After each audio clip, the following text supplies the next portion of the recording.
சரிங்க மேடம். சரி, அன்னைக்கு லாஸ்ட் கிளாஸ்ல அந்த இயற்கை பேரிடரை பத்தி லைட்டா பேசிட்டு அப்படியே முடிச்சுட்டு போனோம். சரிங்களா? இன்னைக்கு இதை பத்தி ஃபுல்லா பார்த்தேன். சரிங்களா? இயற்கை பேரிடர்னா என்ன அப்படின்னு சொல்லி பார்க்கக்கூடிய. சரிங்களா? ஸோ இயற்கை இயற்கைன்னா என்ன? இயற்கைன்னா என்ன? இறைவனால் படைக்கப்பட்டது எல்லாமே இயற்கையில இருக்கக்கூடியது. பேரிடர் அப்படின்னா அந்த இயற்கையில ஏற்படக்கூடிய சில துன்பங்கள். இடர்னா துன்பம், பேரிடர்னா பெரிய துன்பம் இருக்கும் இல்லைங்களா? இயற்கையில ஏற்படக்கூடிய மிகப்பெரிய பிரச்சனைகள் என்ன அப்படின்னு சொல்லி பார்க்கக்கூடியதுதான் இயற்கை பேரிடர் அப்படின்னு சொல்லி சொல்றோம். ஸோ இதை வந்து என்ன செய்யலாம் அப்படின்னா 2 வகையா பிரிக்கலாம். இந்த இயற்கை பேரிடர் என்ன செய்யலாம்? 2 வகையா பிரிக்கலாம். ஆமா, ஒண்ணு வந்து இயற்கையிலே உருவாக்கக்கூடிய பேரிடர் 2 வகையா பிரிக்கலாம். ஒண்ணு இயற்கையிலே வரக்கூடியது, இன்னொன்னு வந்து செயற்கையா உருவாக்கக்கூடிய பேரிடர்கள் உண்டு. சரிங்களா? ஸோ இயற்கையா வரக்கூடியது என்னென்ன சொல்லலாம் அப்படின்னா நிலநடுக்கம். பேரிடர்ல 2ஆ பிரிக்கிறோம்.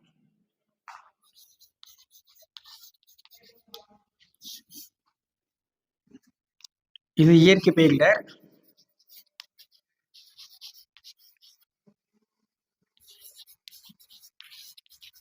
இதுல ஒண்ணு என்ன அப்படின்னா நிலநடுக்கம் சொல்லலாம்.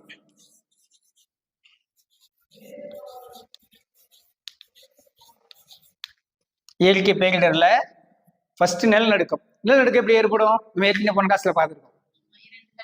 2 தட்டுக்கள் ஒன்றோடு ஒன்று இணையும் பொழுது அல்லது விலகும் பொழுதோ உராய்க்கள் ஏற்படும் பொழுது என்ன செய்யும்? இந்த நிலநடுக்கால் ஏற்படும். சரி, அந்த நிலநடுக்கம் பாதிக்கு நம்ம போன கிளாஸ்ல பார்த்துருக்கோம். நிலநடுக்கம் வந்து எப்படி இருக்குன்னா சில நிமிடங்கள் வரைக்கும் இருக்கும். சில வினாடிகள் முதல் சில நிமிடங்கள் வரை ஏற்படக்கூடியதுதான் நிலநடுக்கம் அப்படின்னு சொல்லி சொல்றோம். சரிங்களா? ஸோ இந்த நிலநடுக்கம் ஏற்படும் பொழுது நம்ம போன கிளாஸ்ல பார்த்தோம். நிலநடுக்கம் ஏற்படக்கூடிய கீழ் எங்கன்னா எந்த இடத்துல ஏற்படுது அதுக்கு கீழ் மையம் அப்படின்னு சொல்லி படிச்சோம். கடலுக்குள்ள ஏற்படுதுன்னா கடலுக்குள்ள எந்த இடத்துல ஏற்படுதோ அது பேர் கீழ் மையம். அதுக்கு நேர வெளிப்பகுதி மேல் மையம் படிச்சோம். அந்த கீழ் மையத்தை இன்னொரு பேர் என்ன சொல்லலாம்? நிலநடுக்கோட்டு மையம் அப்படின்னு சொல்லி சொல்லலாம்.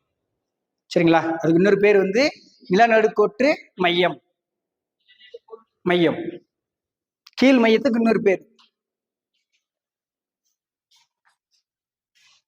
அப்ப அதுக்கு மேல் பகுதிக்கு என்ன பேர் சொல்லலாம்? மைய புள்ளி அப்படின்னு சொல்லி சொல்றாங்க. மேல் பகுதிக்கு மைய புள்ளி.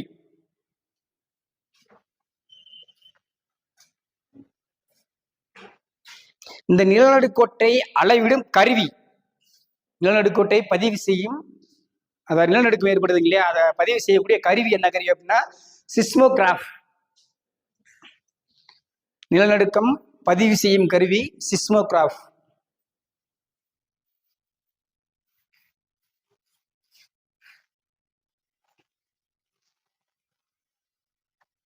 பதிவு செய்யும் கருவி வந்து சிஸ்மோகிராஃப். சரிங்களா? அளவிடும் கருவி என்னன்னா ரிக்டர் அளவுகோல். ரிக்டர் அளவிடும் கருவி ரிக்டர். பதிவு செய்யும் கருவி அப்படின்னா சிஸ்மோகிராஃப். அளவிடும் கருவி அப்படின்னா ரிக்டர் அளவுகோல். சரிங்களா? ரிக்டர்.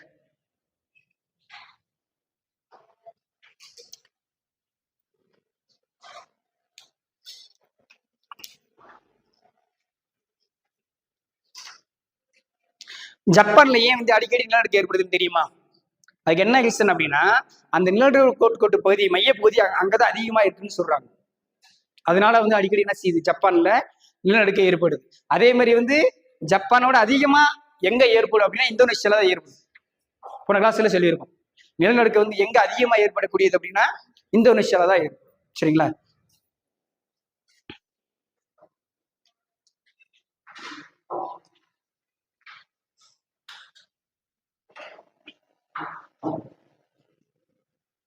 அதே மாதிரி இந்த நிலநடுக்கோட்டு அதாவது 1 சதுர கிலோமீட்டருக்குள்ள அதிகமா எந்த ஊர்ல எந்த நாட்டுல வந்து அதிக நிலநடுக்கம் ஏற்படும் அப்படின்னா அந்த நாட்டு பேர் வந்து டோங்கா.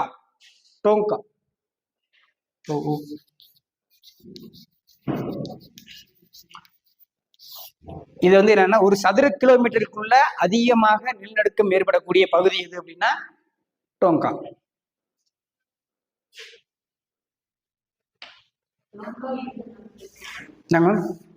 பேசி மட்டும்தான் கொடுத்தாங்க. டோங்கா அது ஒரு நாடுன்னு நினைக்கிறேன். டோங்கா, பிஜி இந்த 2. அதுக்கடுத்து வந்து ஜப்பான். அதாவது 1 சதுர கிலோமீட்டருக்குள்ள அதிக முறை நிலநடுக்கம் ஏற்படக்கூடிய பகுதி தான் டோங்கா. அதுக்கடுத்து 2வது பிளேஸ் வந்து பிஜி. ஸோ இந்த 2 பகுதியில் தான் என்ன செய்யுதுன்னா அதாவது ஒரு குறிப்பிட்ட எல்லைக்குள்ள அந்த ஒரு சதுர கிலோமீட்டருக்குள்ள அதிகமாக நிலநடுக்கம் மேற்கொள்ளக்கூடிய ஒரு பகுதி அப்படின்னு சொல்லி சொல்றாங்க.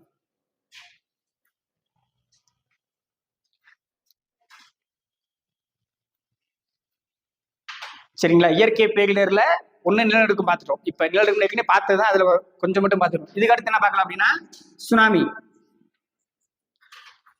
நம்ம எல்லாமே அதிகமாக தெரிஞ்சுக்கிட்டது.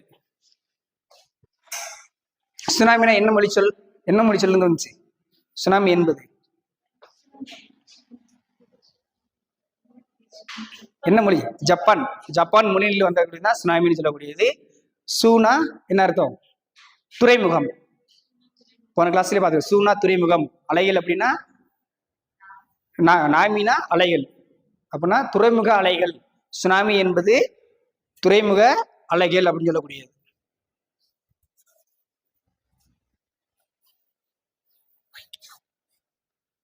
சூனா துறைமுகம், நாமி அப்படின்னா அலைகள். அப்ப அதுக்கு என்ன அர்த்தம் அப்படின்னா துறைமுக அலைகள். சுனாமி என்பது துறைமுக அலைகள் என்று பொருள். சரி, இந்த சுனாமி எப்படி ஏற்படும்? எப்போ வரும் சுனாமி? எப்போ ஏற்படும்? எரிமலை வெடிப்புகளாகவும் கடலுக்குள்ள நிலச்சரிவுகள் ஏற்படுறதுனாலவும் வரும். கடலுக்குள்ள அந்த மலை இருக்கும், கடலடி மலைத்தொடர்கள் இருக்கும் இல்லையா கடலுக்குள்ள. அப்ப அந்த மலை சரிவுகள் ஏற்படும் பொழுது வரும், உள்ள எரிமலை வெடிக்கும் பொழுது வரும், பிளேட் தட்டுக்கள் விலகும், ஒன்றோடு ஒன்று விலகும் பொழுது அல்லது ஒன்றோடு இணையும் பொழுது என்ன செய்யும்? இந்த சுனாமி அலைகள் ஏற்படும் பார்த்திருக்கோம். போன கிளாஸ்லயே பார்த்திருக்கோம். இந்த சுனாமி அலைகள் ஏற்கனவே ரீசெண்டா 2004 ஒண்ணு நடந்துச்சுல. எங்க நடந்துச்சு? இந்தோனேஷியாவுல ஹவாய் தீவுக்கு பக்கத்துல நடந்தது. சரிங்களா? அதுக்கு முன்னாடியே அந்த சுனாமி வரப்போகுதுன்னு அங்க என்ன செஞ்சுக்காங்கன்னா முன்னாடி தெரிஞ்சிருக்கு நிறைய பேருக்கு, சில மக்களுக்கு. சரிங்களா? அதை என்ன செய்றாங்க அப்படின்னா, அன்னைக்கு நைட்டு கரெக்டா சுனாமி வரப்போற அன்னைக்கு நைட்டு கரெக்டா 7:55 ஃபுல்லா அந்த ஏரியா ஃபுல்லா என்ன பண்ணிடுச்சு அப்படின்னா கரண்ட் ஆஃப் ஆயிடுச்சு. அதுதான் ஃபர்ஸ்ட் அறிகுறி அவங்க சொல்றாங்க. சரிங்களா? ஆமாங்க மேடம், ஃபுல்லாவே எல்லாமே கரண்ட் ஆஃப் ஆயிடுச்சு. என்ன ரீசனோ அந்த ரீசனுக்கு கரண்ட் ஃபுல்லா ஆஃப் ஆயிடுச்சு. அது என்ன ஊர் அப்படின்னா சிகடாஸ் என்ற பகுதி.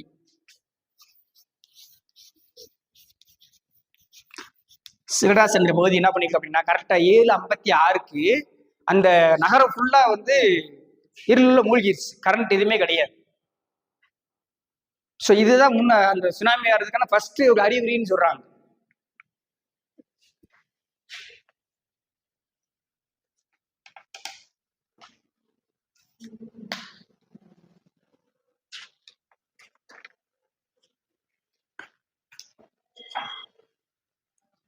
அதே மாதிரி அதுக்கு அந்த டைம் இன்னொரு காலம் கண்டுபிடிச்சிருக்காரு. லபுனின் தீவுன்னு ஒரு தீவு இருக்கு. சரிங்களா? அந்தமான் நிக்கோபார் தீவுல லபுனின் தீவுன்னு தீவு. ஆமா, லபுனின் ஒரு தீவு இருக்கு. அந்த தீவுல இருக்கக்கூடிய மேக்கான் அப்படின்னு சொல்லக்கூடிய ஒரு மனிதன். சரிங்களா? மேக்கான், MOKKAN மோக்கான் அப்படின்றவரு அந்த அவரு நின்று பார்க்கும்பொழுது, மலையில நின்று பார்த்திருக்காரு. பார்க்கும்பொழுது அந்த கடல் அலைகள் எல்லாமே உள்வாங்கிருச்சு. உள்வாங்குமே அவர் அனௌன்ஸ் சொல்லியிருக்காரு. எல்லா பேரும் தண்ணி உள்ள போயிருச்சு, நீங்க எல்லா பேரும் என்ன பண்ணுங்க, மேடான பகுதியை நோக்கி கிளம்பிருங்க அப்படின்னு சொல்லிட்டு அவர் சொல்லியிருக்காரு. இது 2வது அறிவு. ஃபர்ஸ்ட் என்ன பண்ணியிருக்காங்கன்னா சிகடாஸ் என்ற பிளேஸ்ல இருள மூழ்கிருச்சு. 7:59 ஃபுல்லா என்ன பண்ணிருக்கு, இருள மூழ்கிருச்சு. அதே மாதிரி அந்தமான் நிக்கோபார் தீவுல இருக்கக்கூடிய லபுனின் என்ற தீவுல அந்த மேக்கான் அப்படின்னு சொல்லக்கூடிய மனிதன் என்ன பண்ணியிருக்கான், அந்த அலைகள் எல்லாமே உள்வாங்கிருச்சு. கடல் எல்லாமே நீர் உள்வாங்குமே என்ன பண்ண ஆரம்பிச்சிட்டான், இது மாதிரி தண்ணி எல்லாம் உள்வாங்கிருச்சு, நீங்க என்ன பண்ணீங்க, உடனே மேலான பகுதியை நோக்கி இங்க கிளம்பிருங்க அப்படின்னு சொல்லிட்டு அனௌன்ஸ் சொல்லிடுறான். சொல்லிக்கிட்டே கத்திட்டே போறான். இது 2வது அறிகுறியா சொல்றாங்க. இந்த சுனாமி ஏற்படுறதுக்கு அந்த அறிகுறி 2 அறிகுறி அவங்களுக்கு கண்ணுக்கு தென்பட்டு இருக்கு. ஸோ இதுக்கு அடுத்து என்ன செய்யுதுன்னா சுனாமி வருது. சரிங்களா? காலையில என்ன செய்யறாங்க, அந்த கரெக்டா 1 மணி ஆகிறதுக்கு முன்னாடி 12 மணி முடிச்ச முன்னாடி ஆரம்பிக்குது. கிட்டத்தட்ட 8 மணி நேரம் எங்க இந்தோனேஷியால இருந்து இந்தியாவுக்கு வர்றதுக்கு 8 மணி நேரம் டியூரேஷன் கணக்கு சொல்றாங்க. சரிங்களா? அந்த 8 மணி நேரம் தான் இந்தியாவுக்கு வந்திருக்கு. இதுல உயிரிழப்புகள் பார்த்தீங்கன்னா கிட்டத்தட்ட 2 லட்சம் மக்கள் உயிரிழந்திருக்காங்க. சரிங்களா? ஆமாங்க. ஆமா, தண்ணி உள்ள போய் வெளியில ஏற்படுறது அலைகளா பெருசா உருவாகும். இப்ப நார்மலா இருக்குன்னு வச்சுங்களேன். இப்ப இது நிலப்பகுதி, இப்ப மேல இதுக்கு மேல தண்ணி இருக்கு. இப்ப வந்து நிலம் அந்த பிளேட்டுக்குள்ள என்ன செய்யுது, விலகுது. விலகும்போது இப்படி விலகும்போது என்ன செய்யும், தண்ணி உள்ள போகுமா, உள்ள உள்ள அப்ப தண்ணி மேல இருக்கிற தண்ணி எல்லாமே அந்த பள்ளத்தை நோக்கி உள்ள போகுது. திரும்ப அந்த பள்ளம் அப்படியே இருக்காது, திரும்ப என்ன செய்யும், பள்ளம் மூடணும். அப்ப மூடும்பொழுது என்ன செய்யணும், அந்த ஃபோர்ஸ் கிடைக்கும் இல்லையா, ஃபோர்ஸ் கிடைக்கும் போது அந்த அலைகள் வந்து அப்படி உயரமா போறதுக்கு காரணம் அதுதான். கிட்டத்தட்ட 30 மீட்டர் உயர வரைக்கும் போகணும்னு சொல்றாங்க. சரிங்களா? நம்ம போன கிளாஸ்ல என்ன பார்த்தோம் அப்படின்னா, 6th வந்து நம்ம சுனாமியில பார்க்கும்போது 600 மீட்டர் உயர வேகத்துல பயணிக்கும் அப்படின்னு சொல்லி பார்த்தோம். இதுல 700 மீட்டர் வேகம், 800 மீட்டர் வேகம்லாம் கொடுத்துருக்காங்க. அதனுடைய வேகம், அந்த அலையினுடைய வேகம் வந்து கொடுத்துருக்காங்க. ஸோ இந்த சுனாமி தான் வந்து நம்ம அதை எந்த தீவுனா சுமித்ரா தீவு, இந்தோனேஷியா இருக்கக்கூடிய சுமித்ரா தீவுல தான் என்ன பண்ணுச்சு, அந்த சுனாமி ஏற்படுது. சரிங்களா? அது எத்தனாவது பேரிடர் இந்தியாவுக்கு? போன கிளாஸ்ல சொன்னோம், 6வது பேரிடர். 6வது பேரிடர் இந்தியாவுக்கு. சரிங்களா? இது அந்த இதனுடைய ரிக்டர் அளவுகோல் என்ன அப்படின்னா 9.1 9.3 அளவுக்கு வந்து என்ன பண்ணிருக்கு, ரிக்டர் அளவுகோல் பதிவு பண்ணியிருக்கு. ஆனா போன கிளாஸ்ல என்ன சொன்னோம், 9 மட்டும் தான் கொடுத்துருந்தாங்க லோயர் கிளாஸ்ல. சரிங்களா? 9 மட்டும் அவங்க காமனா கொடுத்துருந்தாங்க. இதுதான் வந்து லோயர் கிளாஸுக்கும் ஹையர் கிளாஸுக்கும் உள்ள டிஃபரெண்ட். லோயர் கிளாஸ்ல பேசிக்கா மட்டும் கொடுத்துருப்பாங்க, ஹையர் கிளாஸ்ல போகும்பொழுது மைனூட்டா அதனுடைய பாயிண்ட் முதற்கொண்டு கொடுத்துருக்காங்க. 6வது இயற்கை பேரிடர், இயற்கை பேரிடர்ல 6வது இயற்கை பேரிடர். இதனால பாத்தீங்கன்னா நம்ம தமிழ்நாட்டுல கிட்டத்தட்ட 1705 உயிர் சேதங்கள் ஏற்பட்டிருக்கு அப்படின்றாங்க. 1705 உயிர் சேதங்கள், மக்கள் இறந்திருக்காங்க. நம்ம தமிழ்நாட்டுல மட்டும். இந்தியாவில 10,000 பேர் இறந்து போயிட்டாங்க. நம்ம தமிழ்நாட்டுல மட்டும் 1075 உயிர் சேதங்கள் ஏற்பட்டுருக்குன்னு சொல்றாங்க. கிட்டத்தட்ட 12 மாவட்டங்கள் வந்து இது பாதிச்சிருக்கு இந்த சுனாமி. சரிங்களா? அதாவது மாவட்டங்கள் தேவையில்லை, எல்லாமே கடலோர மாவட்டங்கள் தான். எல்லாமே கடலோர மாவட்டங்கள் எல்லாமே என்ன பண்ணிருக்குன்னா பாதிச்சது தான் இதுக்கு உட்பட்டு. எப்படி மேடம்? அங்க நாகப்பட்டினம் இல்லை மேம், தரங்கம்படி. இந்த 2004 சுனாமி வந்தது.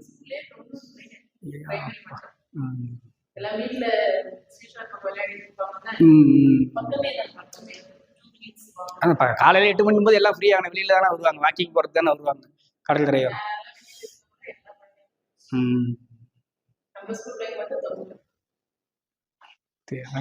இமேஜினே பண்ண. சரிங்களா? சரி, இதுல வந்து அதிகமா சேதம் எங்கன்னா நாகப்பட்டினம் தான். இந்த சுனாமி 2004 ஏற்பட்ட சுனாமி வந்து அதிக பாதிப்பை ஏற்படுத்தக்கூடிய மாவட்டம் எது அப்படின்னா நாகப்பட்டினம் மாவட்டம் தான் அதிகமான பாதிப்பு ஏற்படுத்துச்சு அப்படின்னு சொல்லி சொல்றாங்க. சரிங்களா? ஸோ இதுக்கு அடுத்த இந்த சுனாமி வந்த பின்னாடி தான் இந்த சுனாமியை வந்து நம்ம முன்னாடி அறிஞ்சுக்கிறணும் அப்படின்றதுக்காக என்ன செய்யறாங்கன்னா, அந்த இந்தியாவில் வந்து என்ன செய்யறாங்க அப்படின்னா சுனாமி முன்னெச்சரிக்கை மையம் அப்படின்னு சொல்லிட்டு 2007 ஹைதராபாத்ல ஆரம்பிச்சிருக்காங்க. அந்த அதனுடைய ஆராய்ச்சி மையம் வச்சிருக்காங்க. சரிங்களா? அதை நோட் பண்ணி வச்சுக்கோங்க.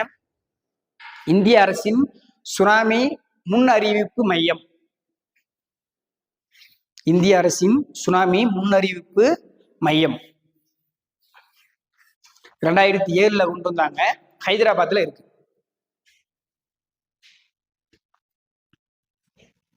இதுக்கு அடுத்து பாத்தீங்க அப்படின்னா வெள்ளம்.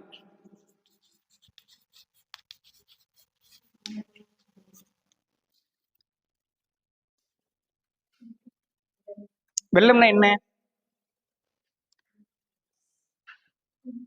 வெள்ளம்னா என்ன மேம்? அதிகமான நீர் வந்து என்ன செய்யறது, வெளியே போறது, கரை புரண்டு ஓரக்கூடிய பகுதிய நீர் நீர் தானே செய்யறோம் வெள்ளம் அப்படின்னு சொல்லி.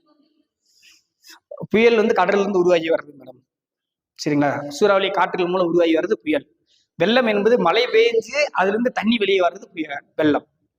இப்ப டேம் உடைஞ்சு போகுது, அது வெள்ளம். ஏன்னா டேம்ல வந்து தண்ணி நீர் பெருகி அதிகமா இருக்கும், அதை தம் பண்ணி என்ன செய்யும், உடைச்சிட்டு போகும், அது வந்து வெள்ளம். இப்ப ஆறு போங்க, ஆற்றினுடைய தண்ணி நீருடைய அளவு அதிகமா இருக்கும் பொழுது அதனுடைய பாதை கம்மியா இருக்கும். அதனுடைய திரும்ப தண்ணி வந்து அதிகரிக்கும் போது அதனுடைய போக்கை மாற்றி வேற பக்கம் ஊருக்குள்ள போயிடும், அல்ல ஏதோ ஒரு நில விவசாய நில பகுதிக்குள்ள போகும். அப்படி வரக்கூடியது வெள்ளம் தான். சரி, ஆட்டு வெள்ளப்பெருக்குன்னு சொல்லலாம். டேம் உடஞ்சி போறது வெள்ளப்பெருக்கு தான். சரிங்களா? அதே மாதிரி வந்து பனி அதிகமா உருகி போச்சுன்னா அது வெள்ளம் ஏற்படும். இப்ப இமயமலையில வந்து பாத்தீங்க அப்படின்னா வெப்பநிலை அதிகரிக்குது, டெம்பரேச்சர் அதிகரிக்க அங்க பனியை உருகுதுன்றாங்க. அப்ப பனி உருகுல வந்து அதிகரிக்கும் பொழுது அது என்ன செய்யும் அப்படின்னா வெள்ளமா மாறிடும். இப்படி ஒரு வெள்ளம் ஏற்பட்டதுதான் இப்ப சமீபத்துல சென்னையில ஒன்று ஏற்பட்டுச்சு 2015.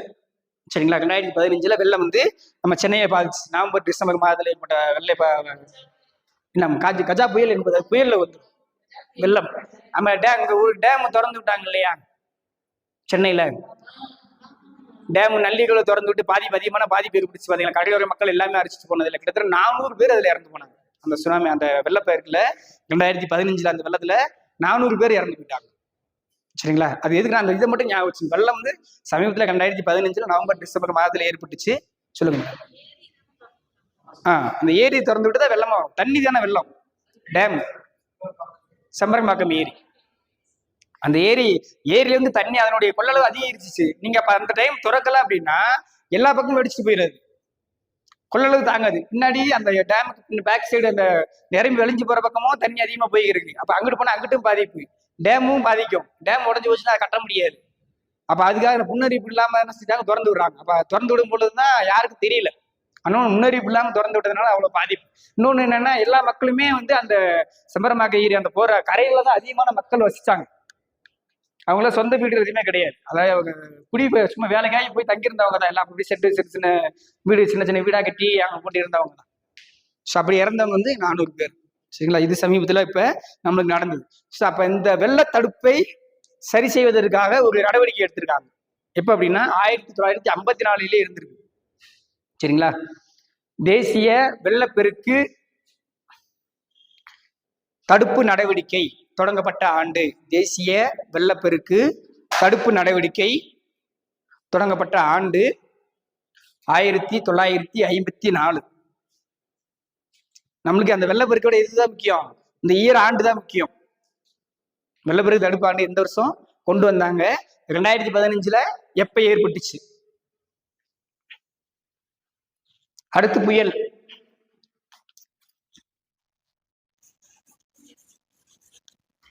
இந்த புயல் தான் தமிழ்நாட்டை பொறுத்தவரை ரெண்டு புயல் ரொம்ப பாதிப்பு ஏற்படுத்தக்கூடியது சமீபத்துல. ஒண்ணு கஜா புயல், இன்னொன்னு புயல் வர்தா புயல். இந்த 2 புயல் தான் சென்னை வர்தா புயல் வந்து சென்னையை பாதிச்சிச்சு. காஜா புயல் வந்து நாகப்பட்டினம் ஏரியா ஃபுல்லா அடிச்சிருச்சு. சரிங்களா. நாகப்பட்டினத்துல எங்க அப்படின்னா, நாகப்பட்டினம் டு வேதாரண்யம், இந்த இதுக்கு இடைப்பட்ட பகுதியாக இருக்கக்கூடிய அதராம்பட்டினம் என்ற பிளேஸ் தான் வந்து அதிகமான பாதிப்பு ஏற்படுத்தக்கூடியது. அதராம்பட்டினம் தான். என்னங்க மேடம், தஞ்சாவூர் டிஸ்ட்ரிக்ட் வந்து தஞ்சாவூர் டிஸ்ட்ரிக்ட்ல வரும் அந்த ஊரு, அதராம்பட்டினம் ஊரு. அதான் அது வந்து டிஸ்ட்ரிக்ட் வந்து தஞ்சாவூர் டிஸ்ட்ரிக்ட் வந்து தஞ்சாவூர் தான். பட்டுக்கோட்டைக்கு கீழே இறக்குது. பட்டுக்கோட்டையில இருந்து முத்துப்பாட்டில இருந்து கரெக்டா போனீங்கன்னா 10 கிலோமீட்டர் வரும் அந்த ஏரியா. அந்த ஏரியா நல்லா தெரியும், ஏன்னா அங்கதான் ஒர்க் பண்ணேன் நான். முத்துப்பாட்டி பக்கத்துல ஒர்க் பண்ணதுனால அந்த ஏரியா ஃபுல்லா வரும் தெரியும். சரிங்களா. அந்த ஏரியால வந்து அதிகமான பாதிப்பை ஏற்படுத்துது காஜா புயல். எப்ப வந்துச்சு அப்படின்னா 2018 நவம்பர் மாசம் 10ஆம் தேதி. 2018 நவம்பர் மாசம் 10ஆம் தேதி வந்த புயல். என்ன புயல்? கஜா புயல். அதிகமா இந்த எதுக்கு இடைப்பட்ட பகுதியில் வந்துச்சு அப்படின்னா, நாகப்பட்டினம் டு வேதாரண்யம் இதுக்கு இடைப்பட்ட பகுதியில தான் வந்தது. சரிங்களா. இது எத்தனை கிலோமீட்டர் வேகத்துல அந்த புயல் வந்துச்சு அப்படின்னா 120 கிலோமீட்டர் வேகம். நம்ம சாதாரண பைக்ல 60 கிலோமீட்டர்ல போனாலே கண்ணுல தண்ணி வெளியே வரும், மண்டை முடியெல்லாம் பறந்து போகும். அப்படி இருக்கிற அந்த 60 கிலோமீட்டர் வேகத்துல போறது இப்ப 120 கிலோமீட்டர் அப்படியே டபுள் ஆகும் போது அதனுடைய வேகம் எவ்வளவு இருக்குன்னு பாத்துக்கோங்க. என்னங்க மேடம், 120 கிலோமீட்டர் ஒரு மணி நேரத்துக்கு 120 கிலோமீட்டர் வேகத்துல அதனுடைய புயலுடைய தாக்கம் இருந்திருக்குன்னு சொல்றாங்க. அதே மாதிரி வர்தா புயல் வந்து சென்னையில் எப்போ வந்துச்சு அப்படின்னா 2016 டிசம்பர் மாசம் 12ஆம் தேதி. என்ன மேம், 12 டிசம்பர். வர்தா புயல் சென்னையில 2016 டிசம்பர் மாசம் 12ஆம் தேதி. இதனுடைய வேகம் பார்த்தீங்க அப்படின்னா 130 கிலோமீட்டர், அதை விட அதிகம்.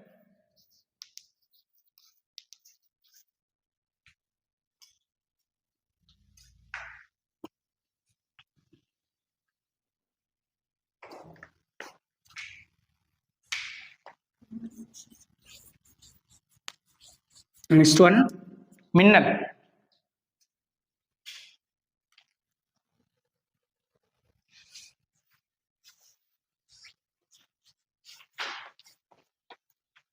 இந்த மின்னல் பாத்தீங்க அப்படின்னா, அந்த மின்னல் ஏற்படும் பொழுது அதனுடைய மின்னல் ஏற்படுது பாத்தீங்களா, அதனுடைய வெப்பம் எவ்வளவு வரும் அப்படின்னா அவங்க டிகிரி சொல்லியிருக்காங்க. எவ்வளோன்னா 9982 டிகிரி அளவுக்கு 9982.20 டிகிரி அளவுக்கு வெப்பம் வந்து செல்சியஸ்ல அதிகம் இருக்கும்னு சொல்றாங்க. ஒரு மின்னல் விட்டும் பொழுது அப்ப எவ்வளவு வெப்பம் வருதுன்னு பாருங்க. அப்ப இதுல நம்ம எவ்வளவு கரண்ட் சேமிக்கலாம் பாருங்க. வெப்பத்து மூலம் நம்ம சோலார் போட்டு என்ன செய்யறோம்? சோலார் மூலம் நம்ம கரண்ட் மின்சாரத்தை உற்பத்தி பண்றோம். அப்ப இந்த மின்னல் மூலம் ஒரு தடவை மின்னல் விட்டுச்சுன்னா எவ்வளவு மின்சாரம் நம்ம சேமிக்கலாம்னு பாருங்க. வெப்பம் எவ்வளவு வருது நம்ம நார்மல் வெப்பம் நம்ம 100 டிகிரிக்குள்ள தான் நமக்கு 100 டிகிரி கொதிநிலை தான் வருது. நம்ம சாதாரணமா இருக்கும்போது 36 டிகிரி தான் நம்ம செய்யறோம். 36 to 37 டிகிரி தான் நம்ம உள்வாங்கிட்டு இருக்கோம் நம்ம பூமியில. ஆனா மின்னல் வெட்டும் பொழுது 9982.20 டிகிரி செல்சியஸ் வெப்பநிலை ஏற்படுதுன்னு சொல்றாங்க ஒரு மின்னல் வெட்டும் பொழுது. அப்ப இதுல நம்ம என்ன செய்யலாம்? அதிகமான மின்சாரத்தை சேமிக்கலாம்னு சொல்லி இதுக்கு ஆய்வுகளும் நடந்து இருக்கு. சரிங்களா?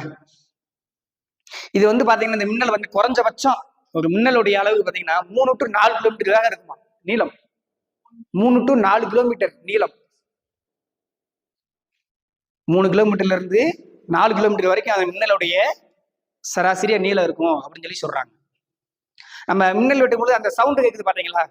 அந்த சவுண்டு பாத்தீங்க அப்படின்னா நம்ம இப்ப இங்க இருக்கோம் அப்படின்னா இங்க இருந்து 16 கிலோமீட்டர் வெளியில இருக்கக்கூடிய அங்க இருக்கிற சவுண்டு வந்து நம்மளுக்கு கேட்கும் அப்படின்றாங்க. மின்னல் ஒளி அந்த இதுதான் சொல்றேன். சரி, இடி அந்த சவுண்டு அவ்வளோ கேட்கும் அப்படின்னா 16 கிலோமீட்டர் தூரத்துல நடக்கிறது நம்மளுக்கு கேட்கும் அப்படின்றாங்க. ஆமா, ஃபர்ஸ்ட் எது வரும் நம்மளுக்கு? இடி வருமா? மின்னல் தான் தெரியும். ஏன்னா மின்னலுடைய வேகம் தான் அதிகம். போன கிளாஸ்ல சொன்னோம் ஒளியினுடைய வேகத்துக்கும் நம்ம சவுண்டோடைய ஒளி வேகத்துக்கும் டிஃபரன்ஸ் இருக்கு. மின்னல் தான் ஃபர்ஸ்ட் வந்து ஒரு வெளிச்சம் தான் நம்மளுக்கு என்ன செய்யும் ஃபர்ஸ்ட் வரும். அதுக்கு முன்னாடி தான் சவுண்டு வரும்.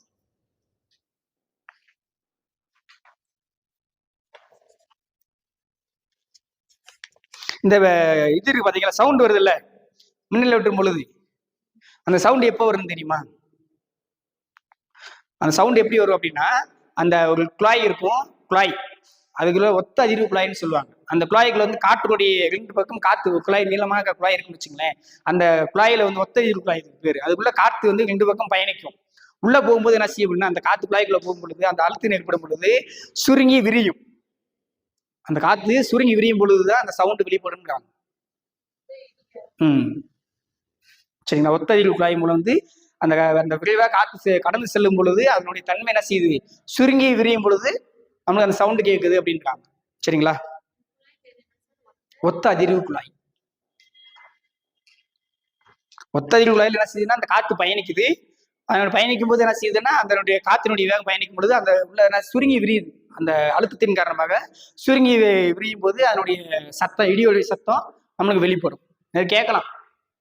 அந்த சென்டென்ஸை கொடுத்து ஒத்த அதிர்வு குழாயின் வழியாக காற்றுகள் செலுத்தப்படும் பொழுது உள்ளே அந்த காற்றானது உள்ளே சுருங்கி விரியும் பொழுது ஏற்படக்கூடிய நிகழ்வு என்ன அப்படின்னு கேட்டு இடி அப்படின்னு கூட ஏதாவது ஒரு 2 சவுண்டு 2-3 சவுண்டை கொடுத்து கேட்கலாம்.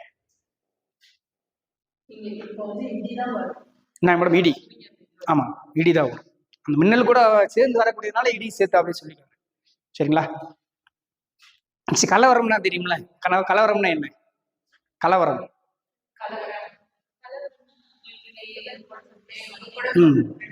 2 பேருக்குள்ள அடிச்சு சண்டை போடுவாங்க. அப்ப எதுல வரும்? இது இப்ப சொன்னதெல்லாம் இயற்கை பேரிடர். அப்ப செயற்கை பேரிடர்னு ஒண்ணு இருக்கு.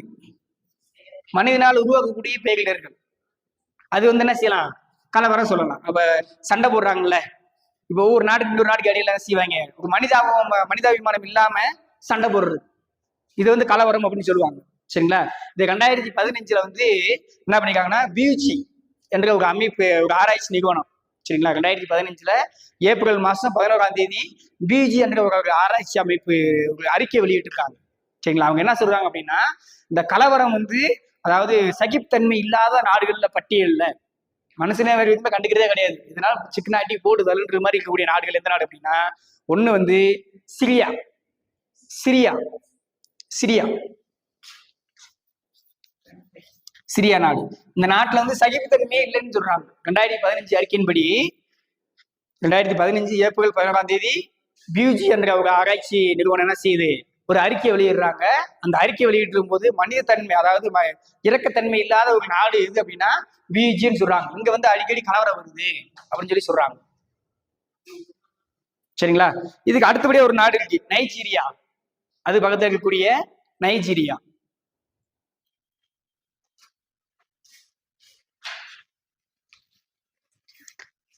அதுக்கடுத்து ஈரான். Nigeria, Iran. 4வது இடத்துல யாரு இருக்காங்கன்னு பாத்தீங்கன்னா நம்ம தான் இருக்கோம், இந்தியா. ஸோ இதெல்லாம் அந்த 4 நாடுகள் பாத்தீங்க அப்படின்னா அவங்களுக்குள்ள என்ன என்ன பண்றாங்க அப்படின்னா ஒரு இரக்கம் இல்லாத ஒரு நாடுகள் அப்படின்னு சொல்றாங்க. சகிப்புத்தன்மை இல்லாத நாடுகள் அப்படின்னு சொல்றாங்க. 4 நாடு வரும். நம்ம சிரியா, நைஜீரியா, ஈரான், இந்தியா. நம்ம இருக்கோம், அதுலயே நல்ல கலவரங்கள்லாம் வருது.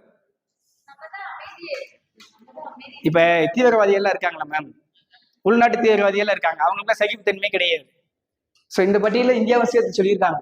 நாம சொல்லலை. 2015 எந்த மாசம், ஏப்ரல் மாசம் 11ஆம் தேதி பிஜி என்ற ஒரு ஆராய்ச்சி மையம் ஒரு அறிக்கை வெளியிட்டிருக்கு. அந்த அறிக்கையில சொல்லியிருக்காங்க 15 ஏப்ரல் மாசம் 11ஆம் தேதி பிஜி ஒரு ஆராய்ச்சி மையம், பிஜி பியூ, பியூன்னு மட்டும் பியூனே, பியூ தான் அதனுடைய பேர், பியூ ஆராய்ச்சி மையம், ஏப்ரல் 11.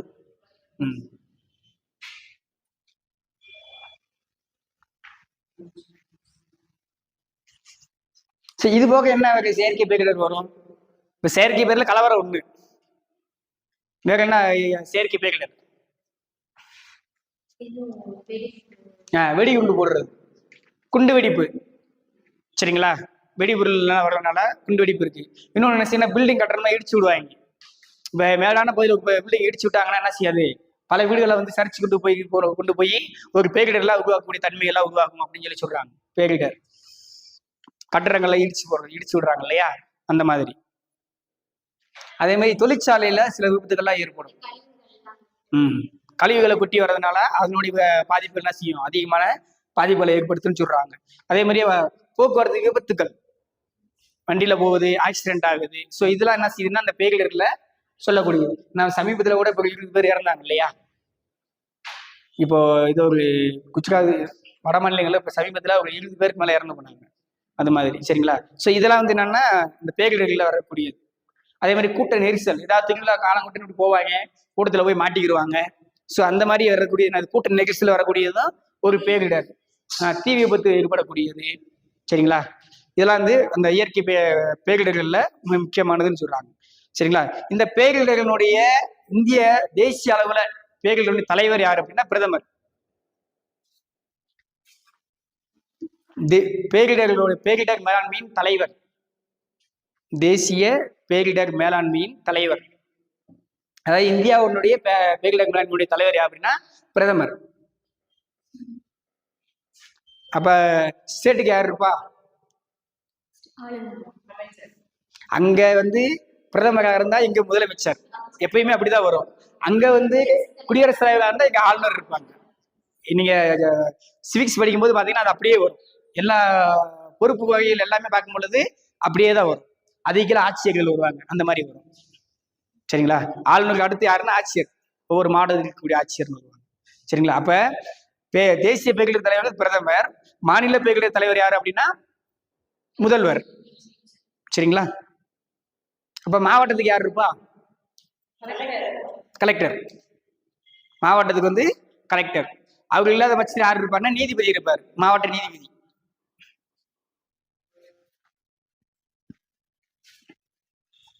அப்ப கிராமத்துக்கு பஞ்சாயத்து ராஜ் குழு, பஞ்சாயத்து ராஜுடைய குழுவில் எல்லாமே இருப்பாங்க. அதாவது இவங்க இருப்பாங்க இல்லையா, ஊராட்சி மன்ற தலைவர், பஞ்சாயத்து தலைவர், அப்ப அதுக்குள்ள அந்த வார்டு மெம்பர் எல்லாம் இருப்பாங்க இல்லையா. சோ இவங்க தான் அவங்களோட அதுக்கு பொறுப்பானவங்க.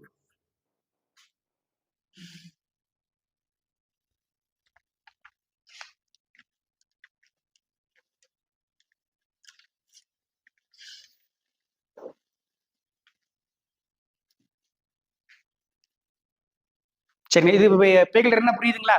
ஃபர்ஸ்ட் வந்து பேரிடரை வந்து 2 வகையா பிரிக்கிறோம். ஒண்ணு இயற்கை பேரிடர், இன்னொன்னு செயற்கை பேரிடர். இயற்கை பேரிடர்ல நிலநடுக்கம், சுனாமி, வெள்ளம், புயல், மின்னல் இதெல்லாம் ஏற்படக்கூடியது. செயற்கை பேரிடர் அப்படின்னா இப்ப சொன்னோம் இல்லையா, வெடி விபத்து, மலை சரிவு, கட்டிடங்கள் இடிக்கிறது, சரிங்களா? தீ விபத்து அந்த மாதிரி இருக்கக்கூடிய தொழிற்சாலை வரக்கூடிய கழிவுகள் எல்லாமே செயற்கை பேரிடர்ல வந்துடும். சரிங்களா? நிலநடுக்கம் வந்து சமீபத்தில் எப்போ ஏற்பட்டுச்சுன்னு சொன்னோம்? சமீபத்துன்னு சொல்லலை, நிலநடுக்கம்னா என்ன அப்படின்னு சொல்லியிருக்கோம். சரிங்களா? நிலநடுக்கம்னா என்ன அப்படின்னு சொல்லி பார்த்தோம். அதே மாதிரி சுனாமினா எப்ப ஏற்பட்டுச்சு அப்படின்னு சொல்லி பார்த்தோம். வெள்ளம் வந்து எங்க ஏற்பட்டுச்சு? சென்னையில ஏற்பட்டுச்சு. எந்த வருஷம்? 2015. சரிங்களா? அதுக்கடுத்து புயல்ல 2 பார்த்தோம். ஒண்ணு காஜா புயல், ஒண்ணு வர்தா புயல் ஒண்ணு பார்த்தோம். மின்னல் வந்து எவ்வளவுடைய நீளம் என்ன, அவ்வளவு என்ன, எத்தனை கிலோமீட்டர் வரைக்கும் வெளிச்சு தெரியும், இடினா என்ன அப்படின்னு சொல்லி பார்த்தாச்சு. சரிங்களா? ரைட். அதுக்கடுத்து என்ன பார்க்க போறோம் அப்படின்னா, போன வருஷம் வந்து லாஸ்ட்ல வந்து நிறைய கொஸ்டின்ஸ் தான் கேட்டாங்க. 7th புக்ல அந்த மனித இனங்கள் பத்தி கொஸ்டின்ஸ் இருந்துச்சு. ஒரு கொஸ்டின்ஸ் கேட்கல, மனித இனங்களை பத்தி கொஸ்டின் கேட்காம இருக்கு.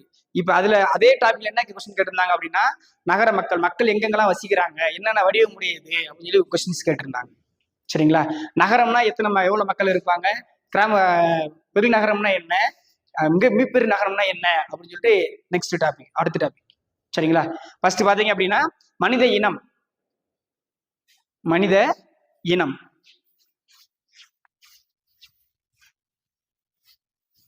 இதெல்லாம் லாஸ்ட் கிளாஸ்ல கொஞ்சம் கொஞ்சம் சொல்லாம இருந்து பேலன்ஸ் அதை சொல்லிட்டு அப்படியே அடுத்தடுத்து ஜம்ப் பண்ணி போய்கிட்டே இருக்கும். மனித இனங்கள் பார்த்தீங்கன்னா முக்கியமாக சொல்றாங்கன்னா 4 இனங்கள் தான் சொல்றாங்க. மனித இனங்கள்ல மிக முக்கியமாக சொல்லக்கூடிய இனங்கள் 4 இனங்கள் ஆரம்ப காலத்துல இருந்து. ஒண்ணு காக்சா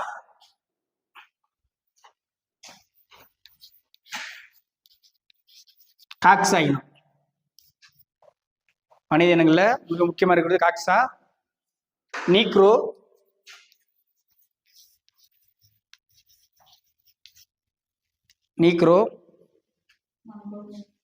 மங்கோலியா இனம்,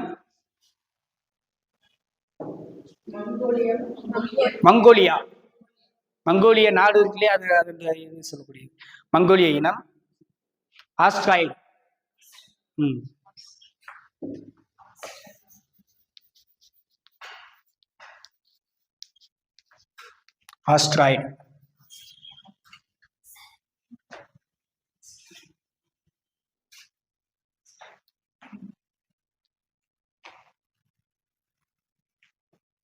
சரிங்களா? ஆஸ்ட்ராய்டு இனம். இந்த 4 இனங்கள் தான் முக்கியமா சொல்றாங்க. ஒண்ணு என்னது அப்படின்னா காக்சா இனம், நீக்ரோ இனம், மங்கோலிய இனம், ஆஸ்ட்ராய்டு இனம். ஸோ இந்த 4 இனங்கள்ல இருந்து இவங்களுடைய முக அமைப்பு எப்படி இருக்கும், இவங்களோட உருவங்கள் எப்படி இருக்கும் அப்படின்னு சொல்றாங்க.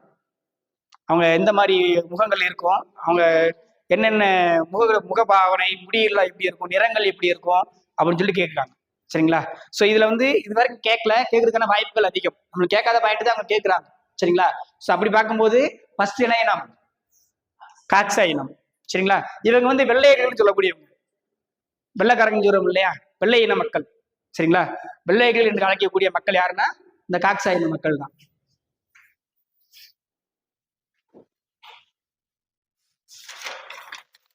இவங்க நெத்தி எப்படி இருக்கு அப்படின்னா செங்குத்தா இருக்கும்னு சொல்றாங்க. நெற்றியுடைய அமைப்பு செங்குத்து வடிவத்துல இருக்கும் அப்படின்னு சொல்லி சொல்றாங்க. இவங்க வெள்ளையர்கள் என்று சொல்லக்கூடியவங்க, இவங்களோட நெத்தி பார்த்தீங்கன்னா செங்குத்தா இருக்கும்.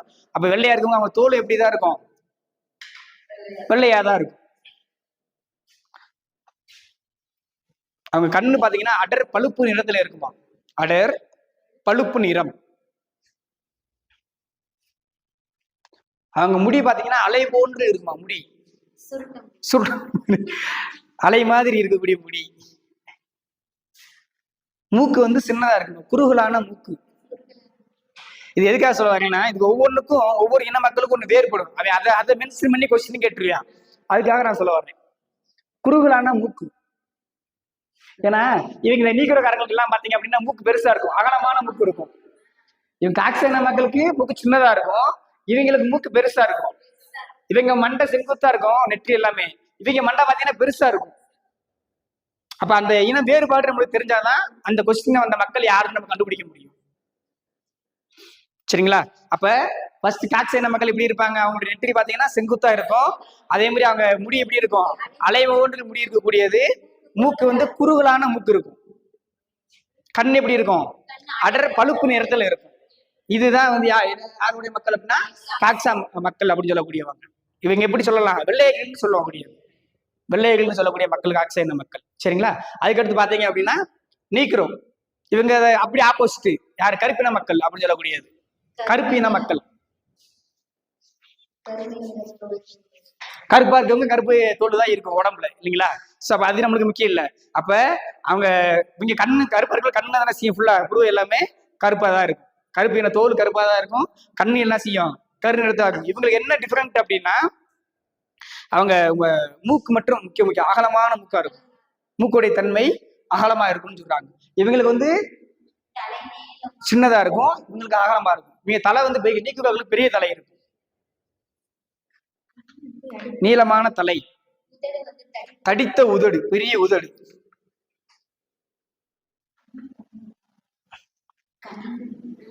கண்ணு வந்து கருப்பு கலர்ல தான் இருக்கும். மேம் நீக்குறக்காரங்க கருப்பா இருப்பாங்க.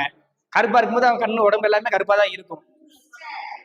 கண்ண கருவிலாம் இருக்கும், மற்றது எல்லாமே அதாவது கொஞ்சம் கலர் மாறும். இப்ப நம்மளுக்கு உள்ள போயிட்டு கொஞ்சம் அடர் மாதிரி இருக்கும். முடி வந்து சுருட்ட முடி, சுருண்டு சுருண்டு அப்படியே அங்கனக்குள்ளே இருக்கும். இப்ப கன்னியாகாரங்க எல்லாம் இருப்பாங்க இல்லையா, அவங்க எல்லாம் பாத்தீங்க அப்படின்னு என்ன இருக்குன்னா அப்படியே தெரியாது, முடி இருக்கிறதே தெரியாது.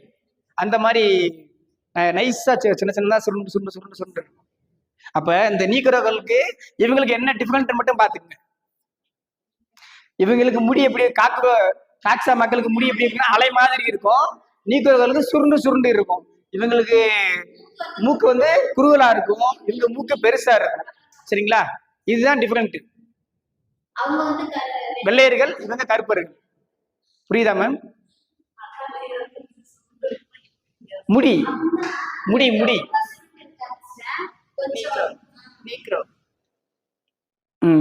இதுல வந்து இதுல இருக்காங்க. நம்மளுக்கு வந்து பழங்காலத்துலதான்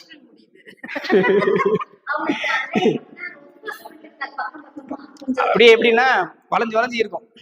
நீங்க புக்ல இமேஜ் போட்டுப்பாங்க, புக்லயே அந்த இமேஜ் போட்டிருக்காங்க,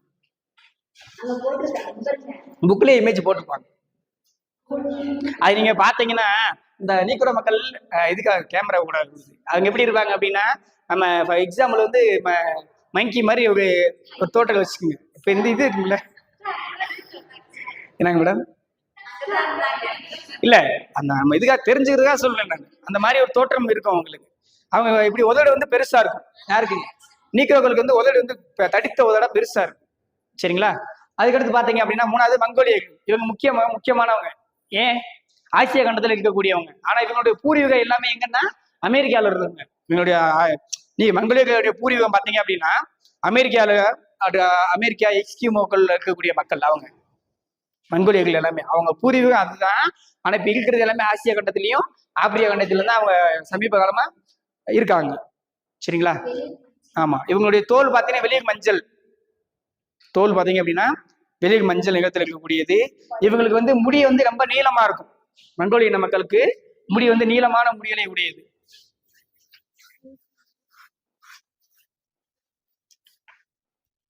இப்ப இவங்களுக்கு என்ன மூக்கு எப்படி இருக்கு? தடித்த மூக்கு. இவங்களுக்கு தட்டையான மூக்கு. மங்கோலியர்களுக்கு வந்து தட்டையான மூக்கு. ஆமா, இவங்களுக்கு தட்டையான மூக்கு.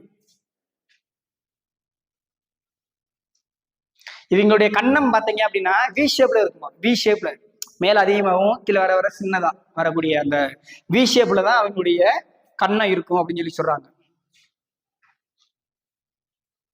இவங்களுக்கு மிக முக்கியமானது என்னன்னா அந்த கண்ணு இருக்கு பாத்தீங்களா, கண்ணு வந்து பாதம் வடிவில் இருக்குமா. பாதம் எப்படி இருக்குமோ அந்த பாதம் மாதிரி அவங்களுடைய கண் அமைப்பு இருக்குன்னு சொல்றாங்க.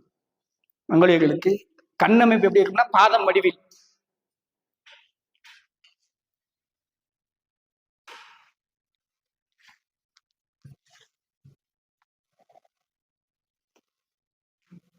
Last one Australia. சரிங்களா? இவங்க எங்க அதிகமா இருக்காங்க அப்படின்னா ஆஸ்திரேலியால தான் அதிகமா இருக்காங்க. ஆஸ்திரேலியால தான் அதிகமா இருக்காங்க. அதுக்கு அடுத்தபடியாக இருக்கக்கூடியது எங்கன்னா ஆசியா கண்டத்துல இருக்காங்க. இவங்களுடைய மூக்கு பாத்தீங்கன்னா அகலமான மூக்கு, இவங்களுக்கு தடித்த மூக்கு, இவங்களுக்கு தட்டையான மூக்கு. ஆமா, நீக்குறவர்களுக்கு வந்து நீக்குறவர்களுக்கு வந்து மூக்கை வந்து அகலமான மூக்கா இருக்கும். மங்கோலியர்களுக்கு வந்து தட்டையான மூக்கா இருக்கும். ஆஸ்திரேலிய மக்களுக்கு எப்படி இருக்கு அப்படின்னா என்ன வடிவில் இருக்கும்? அகலமான மூக்கு, முடி வந்து சுருள் முடி. முக்கியமானது என்னன்னா இவங்க வந்து எல்லாமே குட்டையா தான் இருப்பாங்க. ஆக்சைடு மகள் எல்லாமே குட்டையா இருப்பாங்க, ஷார்ட்டா இருப்பாங்க.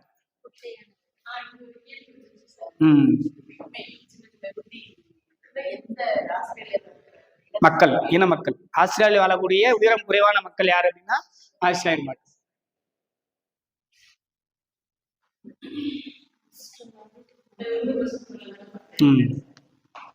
இதுதான் மக்கள், மிக முக்கியமாக இருக்கக்கூடிய மக்கள். சரிங்களா? சரி, இப்ப நம்ம இருக்கோம், இப்ப நம்ம கிறிஸ்டினா இருந்தா எங்க போய் நம்ம ப்ரேயர் பண்ணுவோம்? சர்ச்சில் போவோம். இந்துக்கள்னா கோயிலுக்கு போவாங்க இல்லைங்களா? முஸ்லீம் அப்படின்னா மசீது போவாங்க. அப்ப சமண மதத்துக்காரங்க எங்க போவாங்க? சமண மதம். அவங்க கூட கோயில் பேர் என்ன அப்படின்னா பசதி, பசாதி.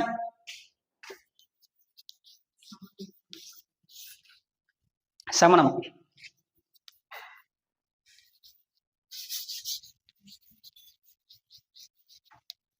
சமண மக்கள் அவங்களுடைய வழிபாட்டு தலை எது அப்படின்னா பசாதி.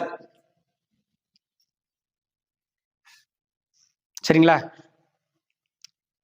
புத்தம் புத்திஸ்ட் இருக்காங்க இல்லையா, அவங்களுடைய கோயில் என்னது அப்படின்னா விகாரம்.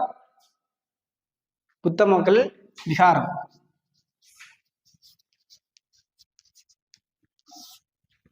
புத்த மகள் விகாரம்.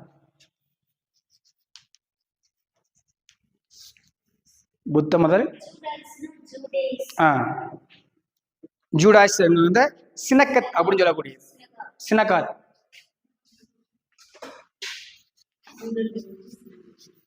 சினக்காத். இது ஜிடாய். சரிங்களா? இதுக்கு ஞாபகப்படுத்தி உங்களுக்கு சொல்றேன், எப்படி ஞாபகம் வைக்கலாம் அப்படின்னு சொல்லிடுறேன். ஜிடாய் வந்து சினக்கத். சரிங்களா? ஜெராஸ்ட்ரி வந்து அகாரி, அகியாரி. ஜெராஸ்ட்ரி மக்கள் வந்து அகியாரி. அகியாரி ஜெராஸ்ட்ரி. ஜெராஸ்ட்ரியம் வந்து அகியாரி. இதை நம்ம ஈஸியா ஞாபகம் வச்சுக்கலாம். அவங்களோட வழிபாட்டு தலங்கள் கேட்கலாம், பொறுத்துகையில கேட்கலாம். பொறுத்துகையில இந்த பக்கம் மதத்தினுடைய பேரு, இங்கிட்ட வழிபாட்டு தலங்களுடைய பேரை கொடுத்துட்டு நம்ம மேட்ச் பண்ணி சொல்லி கேட்கலாம். இப்ப நம்மளுக்கு தெரிஞ்சது 3 தெரியும், அது எல்லாத்துக்கும் பொதுவா நம்ம இந்துக்களும் முஸ்லீம்களும் கிறிஸ்டின்களும் நம்ம ஈஸியா கண்டுபிடிச்சிருவோம். சரிங்களா? சோ அது போக சமண மதத்துக்காரங்க பாத்தீங்க அப்படின்னா என்ன, அவங்களோட வழிபாட்டுல என்னது பசாதி. சரிங்களா? இது எப்படி ஞாபகம் வைக்கலாம்? பாசமா இருந்தா என்ன செய்வோம், சமாதானமா போயிருவோம். அந்த மாதிரி கூட நம்ம ஈஸியா நம்மளுடைய ஒபினியன் தான் ஞாபகம் வைக்கிறதுக்கு எப்படின்னா நம்ம என்ன செஞ்சுக்கலாம், ஒரு வேர்டு செலக்ட் பண்ணிக்கலாம். இப்ப பாசமா இருந்தா என்ன பண்ணிக்கலாம், சமமா இருப்பாங்க, சமத்துவமா இருப்பாங்க. பாசமா இருந்தா அப்படி கூட நம்ம என்ன பண்ணிக்கலாம், ஒரு ஞாபகம் வச்சுக்கலாம். அதுக்கு ஜிடாய் அப்படின்னா சினக்கத். சினம்னா கோபம்னு வச்சுக்கோங்க. சினம்னா என்னது, கோபம் தானே. சினமா இருக்கான கோபமா இருக்கான்னு சொல்லி சொல்லுவோம். அப்ப கோபமா இருக்கணும் போய் நம்ம ஏதாவது கூட்டணும்னா சொல்லுவாங்க சி அப்படின்னு சொல்லுவான்.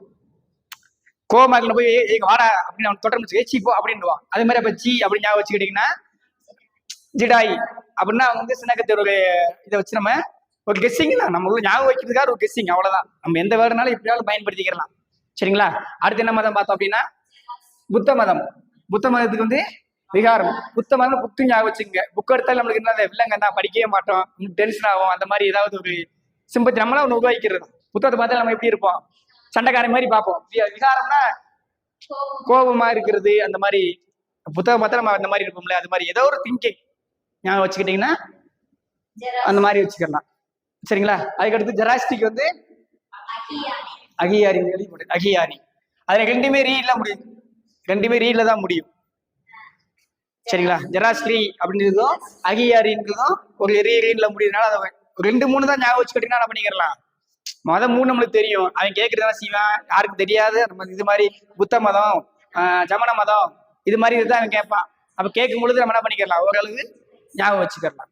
சரிங்களா? அப்ப 4 முக்கியமா நம்மளுக்கு 3 மதம் தெரியும். அது போக வந்து சமண மதம்னா பசாதி, ஜிடாய் அப்படின்னா சினக்கர், புத்த மதம்னா விகாரம், அதுக்கடுத்து ஜெராஸ்ட்ரி அப்படின்னா அகியாரி. சரிங்களா? ஸோ இந்த 5 மதங்களா 1, 2, 3, 4 மதங்கள். 4 மதங்கள் நான் ஞாபகம் வச்சுக்கிறேன். சரிங்களா?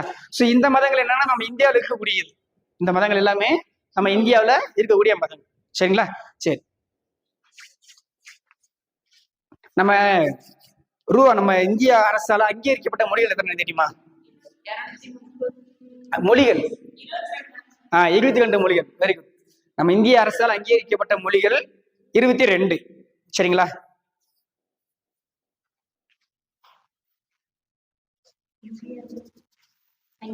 அங்கீகரிக்கப்பட்ட மொழிகள். சரி, நம்ம ரூபா நோட்ல எத்தனை மொழி இருக்கும்?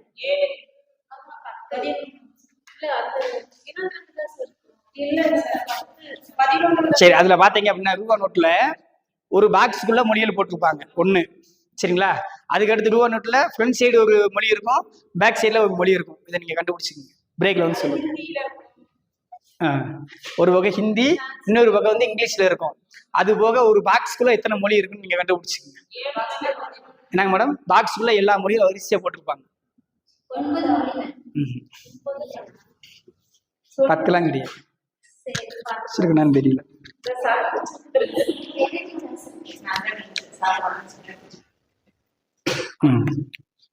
இதுல பாருங்க எத்தனை மொழி இருக்கு. இதுல இந்திய மொழி, தமிழ் மொழி எத்தனாவது இடத்துல இருக்குன்னு பாருங்க.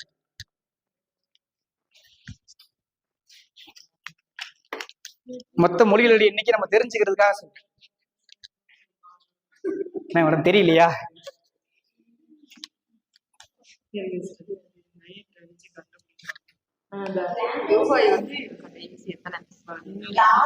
கீழ இருந்து 3வது இடம் இருக்கு.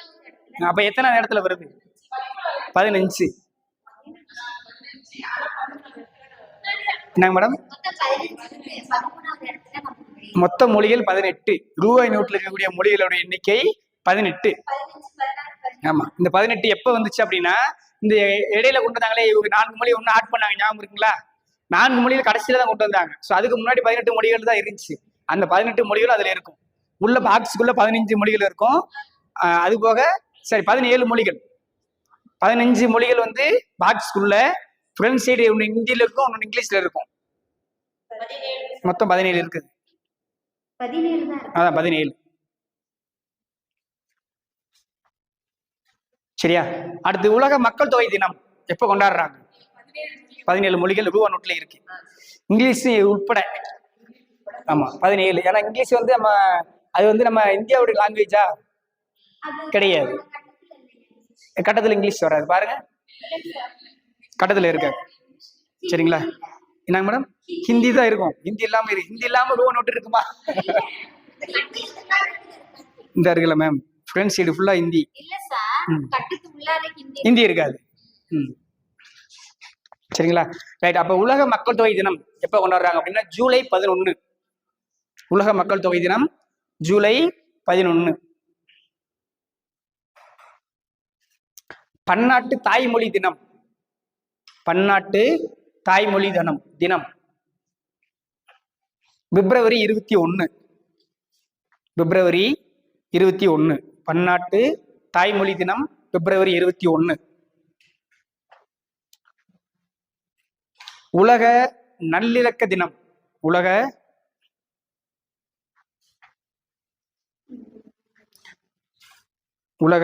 நல்லிணக்க தினம் ஜனவரி மாசம் 3வது ஞாயிறு. ஜனவரி மாசம் தினம், ஜனவரி மாசம் 3வது ஞாயிறு. இதெல்லாம் எதுக்கு சொல்றேன் அப்படின்னா, இடையில சொல்றது காரணம் என்னன்னா, அவங்க முக்கியமான விஷயங்களை சிலது பாக்ஸ்ல போட்டு கொடுத்துருப்பாங்க. அதாவது ஒரு டாபிக் போய்கிட்டே இருக்கும், சம்மந்தமே இல்லாம ஒரு இடத்துல ஒரு பாக்ஸ் ஒரு கான்செப்ட கொடுத்துருப்பாங்க. அந்த கான்செப்ட் நம்ம தெரிஞ்சு வச்சுக்கணும். ஜனவரி 3வது ஞாயிறு உலக கலாச்சார பன்முக தினம், உலக கலாச்சார பன்முக தன்மை தினம், உலக கலாச்சார பன்முகை தினம். கலாச்சாரம், உலக கலாச்சார பன்முகத்தன்மை தினம் மே 21. மே 21.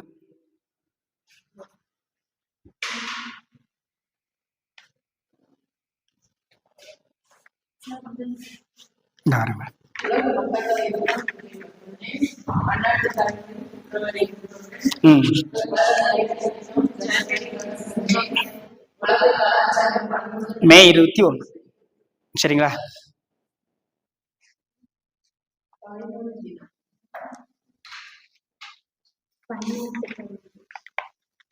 எப்படி மேடம்?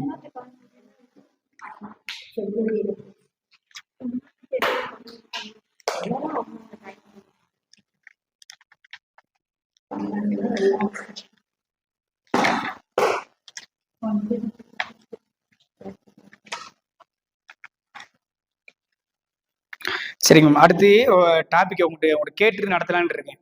இப்போ வந்து நம்ம 10th சிலபஸ் இருக்கு இல்லைங்களா, அது ஃபுல்லாக கவர் பண்ணிடலாமா? சரிங்களா?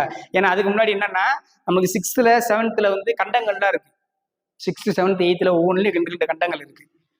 10th நாங்கள் உங்களுக்கு கவர் பண்ணிட்டாங்க. கண்டங்களை வந்து சார் இன்னும் கிளாஸ் போடுறேன்னு சொல்லியிருக்காங்க. போட்டாங்கன்னா அன்னைக்கு வந்து நான் கவர் பண்ணிடுறேன். சப்போஸ் முடியாத பட்சத்தில் என்ன பண்ணீங்க, நான் ஃபோட்டோ எடுத்து ஸ்கேன் பண்ணி உங்களுக்கு வாட்ஸ்அப்பில் சார் அனுப்பிடுறேன். கிளாஸ் சப்போஸ் இல்லாத போட முடியாத சூழ்நிலை வந்துச்சுன்னா உங்களுக்கு நான் அந்த கண்டங்கள் எல்லாமே நோட்ஸ் எல்லாமே என்ன பண்ணிடுறேன், உங்களுக்கு பிடிஎஃபாகவே அனுப்பிவிட்டுறேன். சார்கிட்ட சொல்லி கேட்டேன், சார் நம்ம இன்னொரு கிளாஸ் போட்டுருவோம் அப்படின்னு சொல்லியிருக்காங்க நெக்ஸ்ட் வீக்கில். சரிங்களா? அப்போ 10th வந்து நமக்கு சிலபஸ் வந்து பார்த்தீங்கன்னா ரொம்ப ஹெவியான சிலபஸ், நிறைய மேட்டர் அதில் இருக்கும். சரிங்களா? இப்போ அதில் வந்து நம்ம பேசிக்காக நம்ம நிறைய விஷயங்கள் நம்ம பார்த்துருப்போம். முதல் 2 பாடம் எல்லாமே. இப்போ நீங்கள் 10th சிலபஸ் யாராவது நடத்துறீங்களா? நீங்கள் ஒன்று நீங்கள் நடத்துறீங்க, 2 பேர் நடத்துறீங்க. சரிங்களா? அதில் வந்து பார்த்தீங்க அப்படின்னா ஃபர்ஸ்ட் ஒரு 2 டாபிக் ஃபுல்லாக வந்து நம்ம இந்தியாவுடைய சூழ்நிலை அமைப்பு பற்றி தான் இருக்கும்.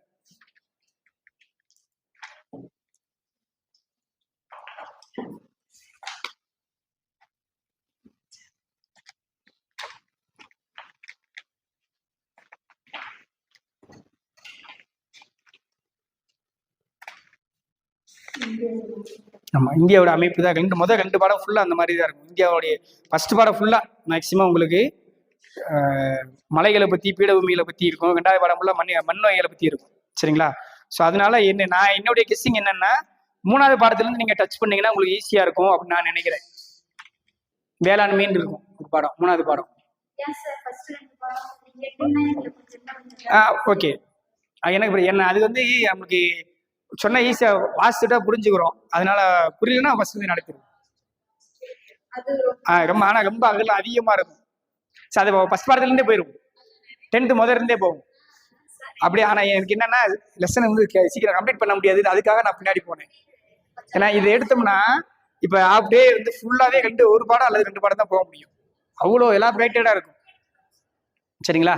சரி, அதை ஃபர்ஸ்ட் பார்த்துக்கணும். 10th பார்த்துருக்கோம். சரிங்களா? 10th ஃபர்ஸ்ட் பாடம் ஓகே. இந்தியாவுடைய அமைவிடம். இந்தியாவினுடைய அமைவிடம் இல்லை. இப்ப பார்க்க போற டாபிக் என்ன அப்படின்னா 10th ஃபர்ஸ்ட் லெசன் இந்தியாவினுடைய அமைவிடம், நிலத்தோற்றம், வடிகால் அமைப்பு. இந்திய நிலத்தோற்றம், வடிகால் அமைப்பு. அமைவிடம், நிலத்தோற்றம், வடிகால் அமைப்பு. இது வந்து ரொம்ப பெரிய டாபிக். ஒன்ன டச் பண்ணீங்க அப்படின்னா உள்ள போய்கிட்டே இருக்கும். இது புரியுதுல மேம்? இதுக்கு முன்னாடி நடத்துனதெல்லாம் புரியுதுங்களா? மதங்கள் 4 வகையான மதங்கள் சொல்லியிருக்கோம். சரி, 4 வகையான மக்கள் சொல்லியிருக்கோம். அதுக்கடுத்து மதங்களை பத்தி சொல்லியிருக்கோம். சரிங்களா? இன்னொன்னு சொல்லும்போது இன்னொன்னு மறந்துட்ட மாதிரி, இந்த மக்கள் வந்து வசிப்பிடங்கள் ஒண்ணு இருக்கு. ஒவ்வொரு மக்கள் எங்க வசிப்பிருப்பாங்க அப்படின்னு அதை நோட் பண்ணீங்க, நம்ம உங்களுக்கு இது புரியும். அது ஒரே தான் முடிச்சிருவோம். சரிங்களா? அது வந்து கொஞ்சம் முக்கியமானது. மதங்களை பத்தி சொன்ன அங்கிட்டு மறந்துட்டோம். குடியிருப்புகள். சரிங்களா? குடியிருப்பை பத்தி நம்மளுக்கு கொஸ்டின்ஸ் நிறைய வந்திருக்குது. 2 கொஸ்டின் வந்திருக்கு. சரிங்களா? குடியிருப்பு பாத்தீங்கன்னா ஃபர்ஸ்ட் குழுமிய குடியிருப்புன்னு ஒண்ணு இருக்கு. குழுமிய குடியிருப்பு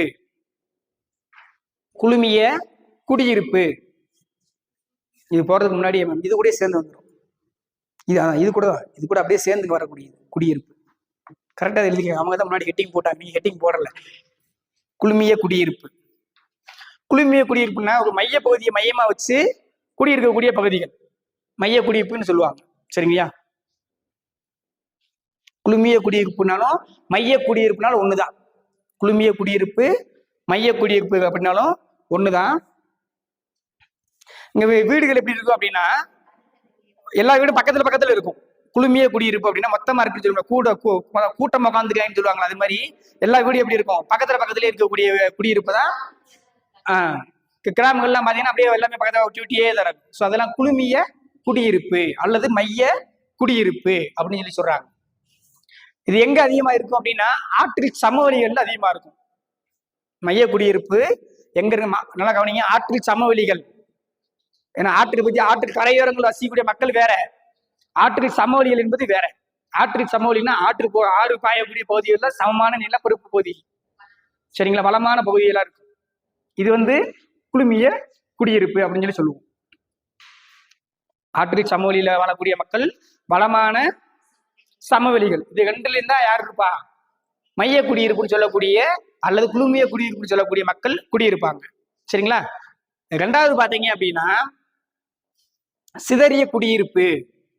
அப்படின்னா இப்ப இங்க நம்ம நீலகிரியை எடுத்துங்க.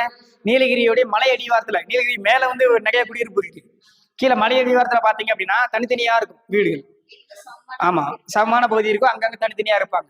அதே மாதிரி வெப்பமான பகுதியில பாத்தீங்கன்னா அங்க என்ன செய்வாங்க? தனித்தனியா இருப்பாங்க. இப்போ பாலைவன பகுதி இருக்குன்னா அங்கே என்ன செய்வாங்க? தனித்தனியா தான் இருப்பாங்க. அப்ப வெப்பமான பகுதியில் தனித்தனியா அந்த சிதறிய குடியிருப்புக்கும் மலையினுடைய அடிவாரங்கள், அதாவது நீலகிரி மலை அடிவாரங்கள்னு போட்டுங்க, அடர்ந்த காட்டு பகுதி. இன்னொன்னு எங்க அதிகமான விவசாயம் மட்டும் செய்யறாங்களோ அங்கேயும் பாத்தீங்கன்னா தனித்தனியா இருக்கும். அங்க என்ன செய்வாங்கன்னா அந்த விவசாயி அங்கனே குடியிருப்பாங்க, அவங்க தோட்டத்திலேயே வீடு கட்டி அங்கேயே குடியிருப்பாங்க. அப்ப நான் அதிகமான விவசாயம் சாகுபடி செய்யக்கூடிய இடங்கள்லையும் இந்த சிதறிய குடியிருப்பு இருக்கும்.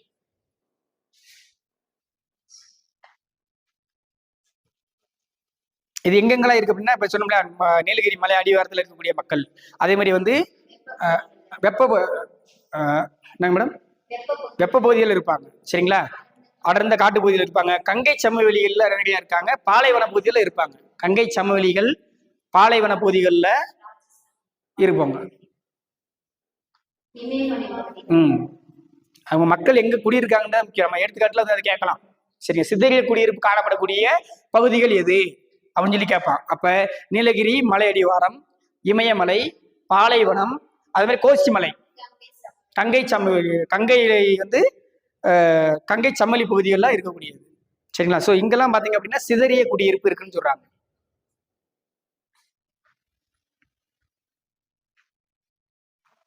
அடுத்து நீள் வடிவ குடியிருப்பு. நீள் வடிவ குடியிருப்பு, நீள்னா நீண்டு காணப்படுறது, வரிசையா இருப்பாங்க வீடு மட்டும். நீள் வடிவ குடியிருப்பு மொத்தமா இருக்க மாட்டாங்க, சிதறி போய் இருக்க மாட்டாங்க. அந்த அது வேற, அது நட்சத்திர அது டி வடிவம், மொய் வடிவம். சாலையோரங்கள் இருக்கிறது எல்லாமே டி வடிவம், மொய் வடிவம் வரும். ஆற்று பகுதிகளில் பாத்தீங்க அப்படின்னா ஸ்டார் நட்சத்திர வடிவில் இருக்கும். ஆறுகள் இணைப்பு, அதாவது இப்போ ஒவ்வொன்றா போயிடுவோம், சரிங்களா. நீள் வடிவ குடியிருப்பு அப்படின்னா நீளமா இருக்கக்கூடிய நீள் வடிவ, நீ சொன்னீங்கன்னா இருக்காட்டிங்க நானே சொல்லிடுவேன். நீள் வடிவ குடியிருப்பு இது எங்க அதிகமா இருக்கு அப்படின்னா இமயமலையில அதிகமா இருக்கு. நீள் வடிவ குடியிருப்பு இமயமலை, ஆல்ப்ஸ் மலை, ராக்கி மலை. இமயமலை, ஆல்ப்ஸ் மலை, ராக்கி மலை தொடர்கள்ல அதிகமா காணப்படும். ராக்கி மலை தொடர், இதெல்லாமே மலை தொடர்கள். அதனால அந்த என்ன செய்யறாங்க, மலை தொடர்கள் ஓரமாவே நீளமா வரிசையா இருப்பாங்க. ஆமா. அதுக்கடுத்து பாத்தீங்கன்னா செவ்வக வடிவ குடியிருப்பு. செவ்வக வடிவ குடியிருப்பு இது எங்க இருக்கு அப்படின்னா சட்லஸ் பகுதியில இருக்குன்னு சொல்றாங்க. செவ்வக வடிவ குடியிருப்பு சட்லஸ் பகுதியில இருக்குன்னு சொல்றாங்க. சட்லஸ் ஆறு இருக்கு இல்லையா, சட்லஸ் ஆறு, அந்த பகுதியில இந்த செவ்வக வடிவ குடியிருப்புன்னு இருக்குன்னு சொல்றாங்க. அதாவது சமவெளிகள், பள்ளத்தாக்கு பகுதிகளில் காணப்படும். சமவெளி, பள்ளத்தாக்கு பகுதிகளில் காணப்படக்கூடியது. அது எடுத்துக்காட்டு சட்லஸ் போட்டுங்க. செவ்வக வடிவ குடியிருப்பு எங்க காணப்படுதுன்னா எடுத்துக்காட்டு கேட்டாங்கன்னா சட்லஸ் பகுதி. அது எந்த ஏரியால இருக்குன்னா சமவெளி பகுதியிலையும் பள்ளத்தாக்கு பகுதிகளிலையும் காணப்படக்கூடியது.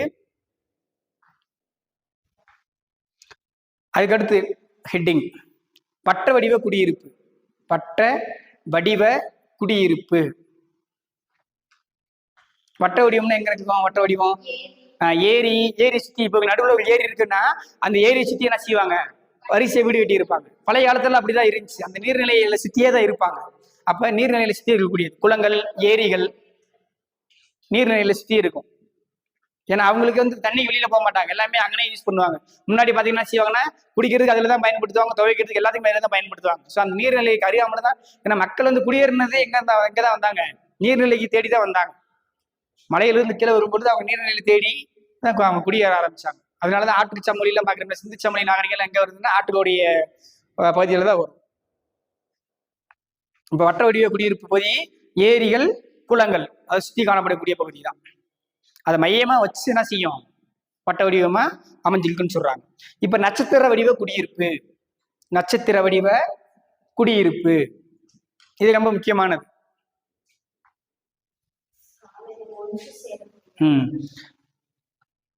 சாலைகள் எல்லாம் ஒன்று சேரக்கூடிய பகுதிகளில் இருக்கக்கூடியது.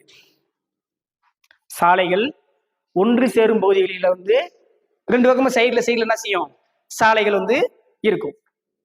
அப்ப அந்த சாலை ஓரங்கள் எல்லாமே இருக்கக்கூடியதுனால நட்சத்திர வடிவ குடியிருப்புன்னு சொல்லி சொல்றாங்க.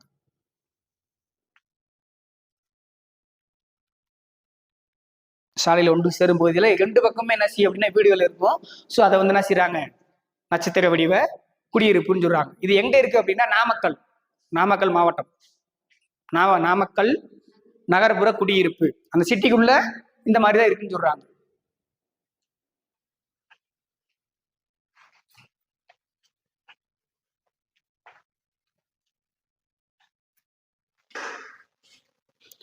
நெக்ஸ்ட் ஒன் என்னங்க மேடம்,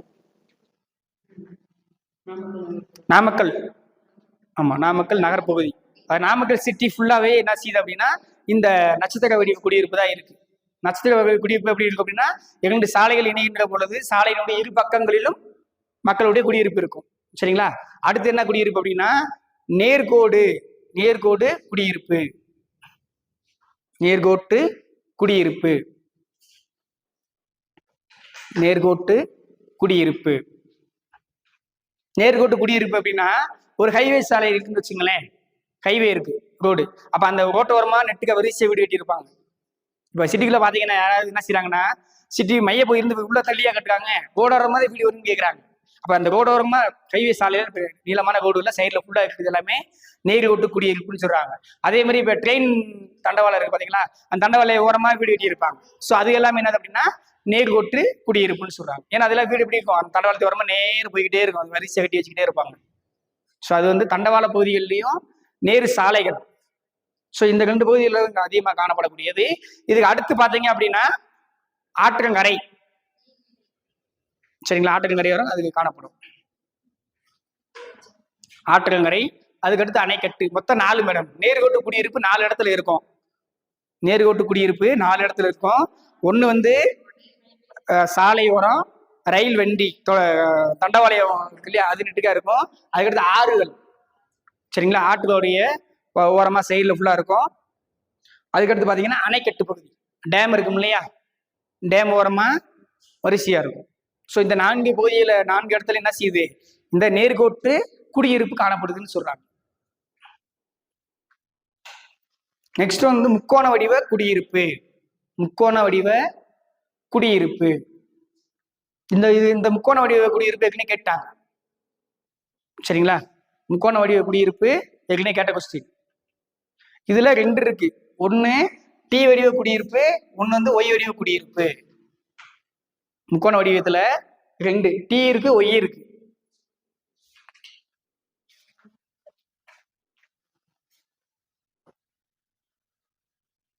இந்த முக்கோண வடிவ குடியிருப்பு எங்க இருக்குன்னா ஆறுகள் ஒன்று சேரும் இடத்துலதான் காணப்படும். முக்கோண வடிவ குடியிருப்பு எப்படி இருக்கும், ஆறுகள் ஒன்று சேரும் இடங்களில் காணப்படக்கூடியது.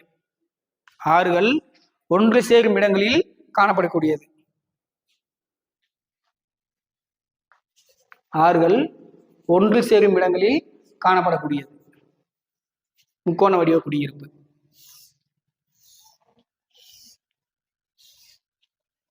சரிங்களா? இப்ப 2 ஆறு 3 ஆறு என்ன செய்ய ஒன்னா ஜாயின் பண்ணும் பொழுது அந்த ஆறு சுத்தி வரக்கூடியது முக்கோண குடியிருப்பு. இப்ப இந்த டி ஒய் சொன்னேன் பாத்தீங்களா, இந்த டி ஒய் என்ன அப்படின்னா இந்த சாலை, இது சாலை குடியிருப்பு தான். சரி, சாலை குடியிருப்புல 3 சாலையில ஒன்னா இணையக்கூடிய பகுதி. 2 சாலைகள் ஏற்கனவே இருக்கும், அதுல ஒரு சாலையில் இணையும் போது ஒய் குடியிருப்பு வரும். டி குடியிருப்பு, ஒய் குடியிருப்பு அப்படின்னு சொல்லி ரெண்டு வகை சொல்றாங்க. டி வடிவ குடியிருப்பு என்பது மூன்று சாலைகள் சந்திக்கும் இடம். டி வடிவ குடியிருப்பு, மூன்று சாலைகள் சந்திக்கும் இடம்.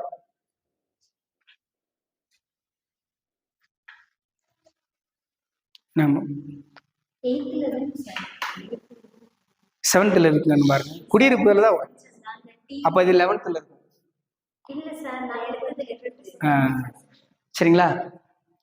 டி வடிவ குடியிருப்புனா மூன்று சாலைகள் சந்திக்கும் இடம். இது ரெண்டு உத்தேசம் பாருங்களேன். இது வந்து மூன்று சாலைகள் சந்திக்கும் இடம்.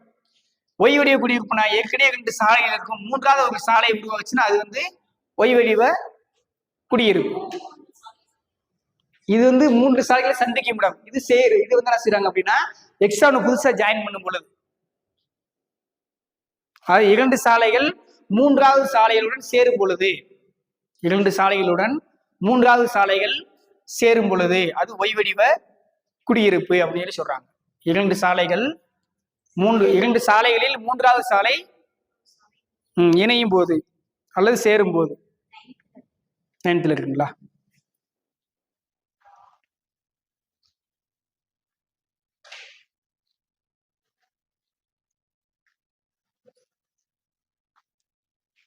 இப்ப நகரம்னா எவ்வளவு பேர் இருக்கணும்? நகரம் இது ஏற்கனவே இதுல கேட்டுக்காங்க கொஸ்டின். நகர பகுதிகள்னா குறைஞ்சபட்சம் எவ்வளவு மக்கள் தொகை இருக்கணும் அப்படின்னா 5000. குறைஞ்சபட்சம் 5000 இருக்கணும். சரிங்களா? 5000 குறைஞ்சபட்சம் 5000 மக்களுக்கு மேல வந்துட்டாங்களே அது நகரம்னு சொல்றாங்க. இப்ப 5000 எவ்வளவு வரைக்கும் இருக்கலாம்? 1 லட்சம் வரைக்கும் இருக்கலாம். 5000 1 லட்சம் வரைக்கும் இருந்தாங்க மக்கள் தொகை இருந்தாங்கன்னா அந்த ஊர் வந்து நகரம் அப்படின்னு சொல்லி சொல்றாங்க. 5000 1 லட்சம்.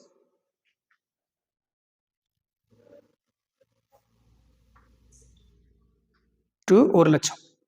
ஸோ 5000 to 1 லட்சம் மக்கள் தொகை இருந்தாங்கன்னா அந்த ஊர் என்ன வரும்னா நகரம் அப்படின்னு சொல்லி சொல்றோம். சரிங்களா? இப்ப அந்த 1 லட்சத்துக்கு மேல போயிட்டாங்க அப்படின்னா மாநகரம். 1 லட்சத்துக்கு மேல போயிட்டாங்க அப்படின்னா மாநகரம் அப்படின்னு சொல்லி சொல்றோம்.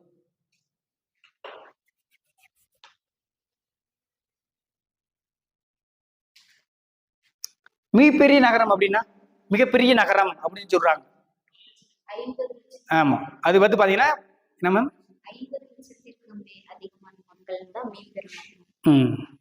அதுல லோயர் கிளாஸ்ல பாருங்க அந்த டாபிக்ல இங்க எடுத்திருக்கோம். இங்க இங்க இங்க எவ்வளவு போட்டுருக்கான்னு பாருங்க. இப்படிதான் புக்ல இருக்குது. இப்ப 9th புக்ல மீப்பெரிய நகரத்து, அதாவது 6th 7th புக்ல பாத்தீங்க அப்படின்னா 10 மில்லியனுக்கு மேல இருக்கிறது வந்து மீப்பெரிய நகரம் கொடுத்துருக்கான். மாநகராட்சி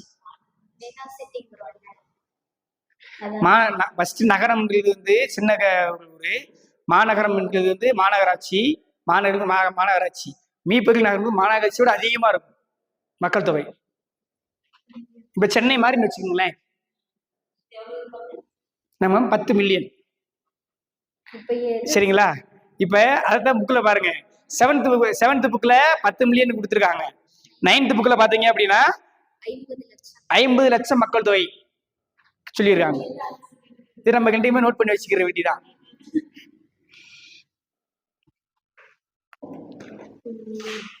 ஐம்பது லட்சம் வரையிலான இங்க 50 லட்சம் கொடுத்துருக்காங்க.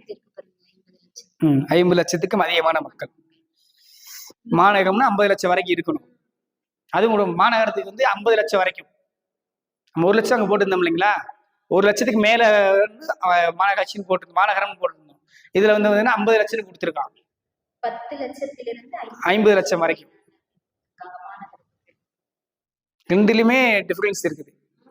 இன்னொன்னு கொடுமை என்னன்னா 10th புக்ல 2வது படத்துல ஒரு ஆன்சர் இருக்கு, 3வது படத்துல ஒரு ஆன்சர் இருக்கு. ஒரே தலைப்புக்கு ஒரே கண்டென்ட்டுக்கு. என்னங்க மேடம்? அது என்னன்னா டீச்சர்ஸ் பாடம் நடத்துறாங்க. இப்ப வந்து அவங்களோட குறைகளை வந்து மீட்டிங் நடக்கும், அந்த மீட்டிங்ல சொல்லணும். ஒண்ணு, இப்ப ஒரே டீச்சர்ஸ் வந்து அந்த 2 சப்ஜெக்ட் ஹேண்டில் பண்ணாங்கன்னா கரெக்டா கண்டுபிடிச்சிருவாங்க.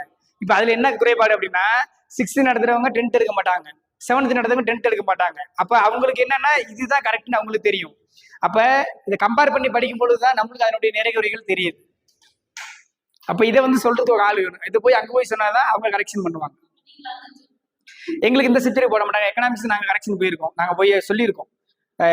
டிஸ்ட்ரிக்ட் வைஸ் நடக்கும், அந்த டிஸ்ட்ரிக்ட்ல வந்து நாங்களாம் சொல்லியிருக்கோம் போய் இது மாதிரி கரெக்ஷன் இருக்குன்ட்டு நாங்கள் ஃபோன் பண்ணியே கேட்பாங்க, அங்கே அவங்களாம் சொல்லியிருக்கோம். நிறைய எங்கள் புக்கெல்லாம் பார்த்தீங்கன்னா சொல்லக்கூடாது, கிட்டத்தட்ட 150 கரெக்ஷன் மேலே இருந்துச்சு. 11th புக்கில் மட்டும் 150 கரெக்ஷன் இருந்துச்சு. இந்த புக்கு வெளியே வரும் பொழுது 150 கரெக்ஷன் இருந்தது. ஒவ்வொன்றா சரி பண்ணி கொண்டு வந்தாங்க. இன்னும் கூட ஒரு சில கரெக்ஷன் இருக்குது. இப்ப இனி இந்த கரெக்ஷன் இப்போதைக்கு அவங்க மாத்த முடியாது சார். அதனால தான் நான் ரெண்டுமே நோட் பண்ணி வச்சுக்கோங்க அப்படின்னு சொல்லி சொல்றேன். புக் மாத்தும் போது ஆமா, சரிங்களா? இப்ப 2 ஆன்சர் இருக்கு. ஒண்ணு, மாநகரத்துக்கு வந்து நம்ம என்ன சொல்லியிருக்கோம் அப்படின்னா 1 லட்சம் சொல்லியிருக்கோம், 1 லட்சத்துக்கு அதிகமான மக்கள் அப்படின்னு சொல்லியிருக்கோம், சரிங்களா? இதே அந்த புக்கில் பார்த்தீங்க அப்படின்னா 50,000 நாங்க மேடம் 50 லட்சத்துக்கு வரைக்கும்,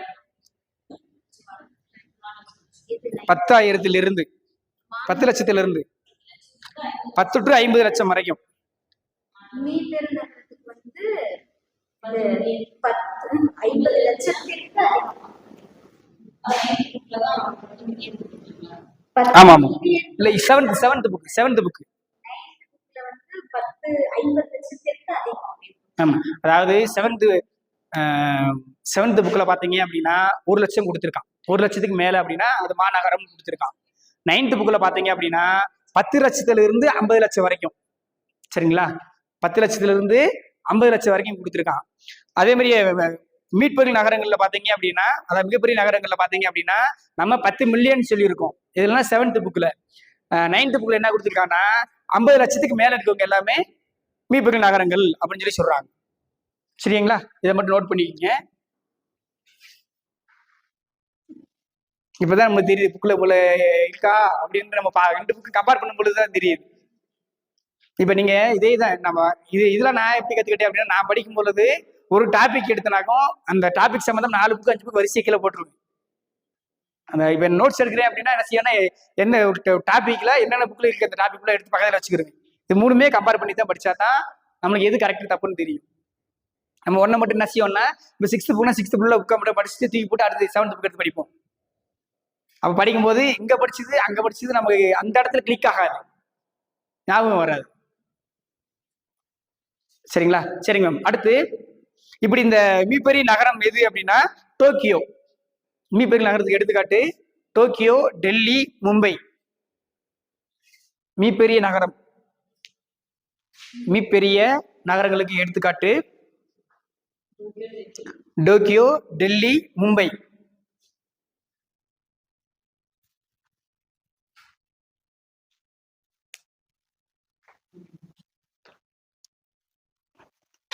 நல்லா கவனிங்க. இப்ப சொன்னது நகரம். இப்ப அடுத்து சொல்ல போறது நல்லா கவனிங்க, மீட் பெரு நகர். மீட் பெரு நகர், ரெண்டுக்கு உள்ள வித்தியாசம் வேற. மிகப்பெரிய நகரம் என்பது வேற, மீப்பெரு நகர் என்பது வேற. இதை விட அது பெருசு, மீப்பெரு நகர் தான் பெருசு. மீப்பெரு நகர் இது வந்து என்ன கொடுத்துருக்காங்க அப்படின்னா 7th புக்ல 10 மில்லியனுக்கு மேல இருந்துச்சு அப்படின்னா, 10 மில்லியனுக்கு மேல இருந்துச்சு அப்படின்னா அது வந்து மீப்பெரு நகர் அப்படின்னு சொல்லி சொல்றாங்க. மீப்பெரு நகர் அப்படின்னு சொல்லி சொல்றாங்க. அப்படின்னா என்ன அப்படின்னா, அதாவது பெரிய பரப்பளவு இருக்கும், பெரிய பரப்பளவையும் 2 அதற்கு மேற்பட்ட மிகப்பெரிய நகரங்கள். இதுக்கு மேல பார்த்தோம் இல்லையா மீப்பெரு நகரம், அதே மாதிரி 2 நகரம் 3 நகரம் ஒன்னா சேர்ந்துச்சு அப்படின்னா அது மீப்பெரு நகர் அப்படின்னு சொல்லி சொல்றாங்க. அதாவது மிகப்பெரிய நகரங்கள் ஒன்றாக இணைஞ்சிச்சு அப்படின்னா அதுக்கு பேர் வந்து மீப்பெரு நகர் அப்படின்னு சொல்லி சொல்றாங்க. அது எப்படி இணையும்? 2 நகரம் தள்ளி தள்ளி தான் இருக்கும், அதனுடைய மக்கள் தொகை அதிகரிக்கும். அப்ப அதிகரிக்கிறதுக்கான காரணம் என்ன? அங்க அதிகரிக்கிறது காரணம் என்ன? ஒண்ணு மக்கள் தொகை வளர்ச்சி. மக்கள் தொகை அதிகரிக்கிறது என்ன செய்யும், 2 நகரமும் அதிகரிச்சுக்கிட்டே போகும்போது நெருங்கி பக்கத்துல வந்துகிட்டே இருக்கும், சரிங்களா? இப்ப ஃபார் எக்ஸாம்பிள் வந்து இப்ப நம்ம குன்னூர் எடுத்துக்கங்க, நீலகிரி எடுத்துக்கங்க, சரிங்களா? இப்ப வந்து இடையில கொஞ்சம் ஸ்பேஸ் இருக்கு. முன்னாடி பாத்தீங்கன்னா பண்ணியிருக்கோம் ரொம்ப தள்ளி தான் இருக்கு, உள்ள இடையில மக்கள் இருந்திருக்கவே மாட்டாங்க. இன்னொரு 4-5 வருஷம் கழிச்சு பாத்தீங்கன்னா குன்னூர் நீலகிரி எப்படி இருக்கும், ஒரே மக்கள் தொகையை ஒன்னா இணைஞ்சிடும், அவ்வளவு மக்கள் தொகை பெருகிடும். இது ஒண்ணு, மக்கள் தொகை பெருக்கத்தின் காரணமாக என்ன செய்யுது, இது மாதிரி இணையுது. அடுத்து என்ன சொல்றாங்க அப்படின்னா அவங்களுடைய நிர்வாகம், சரிங்களா? நிலத்தினுடைய விரிவாக்கம். நிர்வாகத்தினுடைய அதே மாதிரி தொழில் வளர்ச்சி அதிகரிச்சுக்கிட்டே போனாலும் என்ன செய்யும்? மக்கள் தொகை பெருகும். தொழில் வளர்ச்சி அதிகரிச்சாலும் என்ன ஃபேக்டரி கட்டியும் அவுட்டர் கட்டிக்கிட்டே போவேன். அப்போ அவுட்டர்ல போக போக என்ன செய்யும்? மக்களும் அந்த தொழிற்சாலை பக்கத்திலே குடியேற போவாங்க. அப்படி போக போக என்ன செய்யும்? 2 நகரங்களும் ஒன்னா இணைஞ்சிடும். அப்போ தொழில் வளர்ச்சி ஒரு காரணமா இருக்கு, மக்கள் தொகை ஒரு காரணமா இருக்கு. ஸோ இப்படி 2 இதனால தானே செய்யுது நகரங்கள் எல்லாம் ஒன்னா இணைஞ்சுக்கிட்டே போகுது, பெரிய நகரங்கள் எல்லாமே. ஃபார் எக்ஸாம்பிள் கோயம்புத்தூரே எடுத்துக்கங்க, ஒரு சின்ன கிராமம் வருது. இப்போ எங்க வரைக்கும் கிட்டத்தட்ட பாத்தீங்கன்னா பெரியநாயக்கம்பாளையம் வரைக்குமே தொடர்ந்து கோடவரம் ஃபுல்லா வீடு வந்துருச்சு. கோயம்புத்தூர்ல இருந்து பெரியநாயக்கம்பாளையம் வரைக்குமே 2 பக்கமும் சைடுல வீடு ஃபுல்லா இருக்கு. அப்புறம் போது அது என்ன இன்னும் காலப்போக்கில் ஃபுல்லா ஒரே நகரம் ஆகிடும்.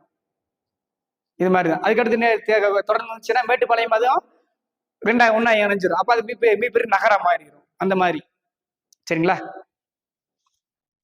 அதுக்கடுத்து என்னன்னா செயற்கைக்கோள் நகரம். கோள் செயற்கைக்கோள் நகரம். இது என்னன்னா நகரப்பகுதிக்கும் பெரிய நகரப்பகுதிக்கும் அப்பாற்பட்டு வெளியில இருக்கிறது. பெரிய நகரங்களுக்கும் வெளியில் அமைந்திருப்பது செயற்கைக்கோள் நகரம்.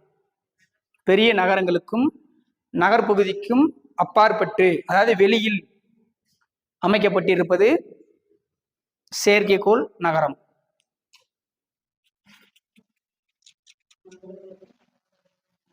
வெளியில் அமைந்திருப்பது செயற்கைக்கோள் நகரம்.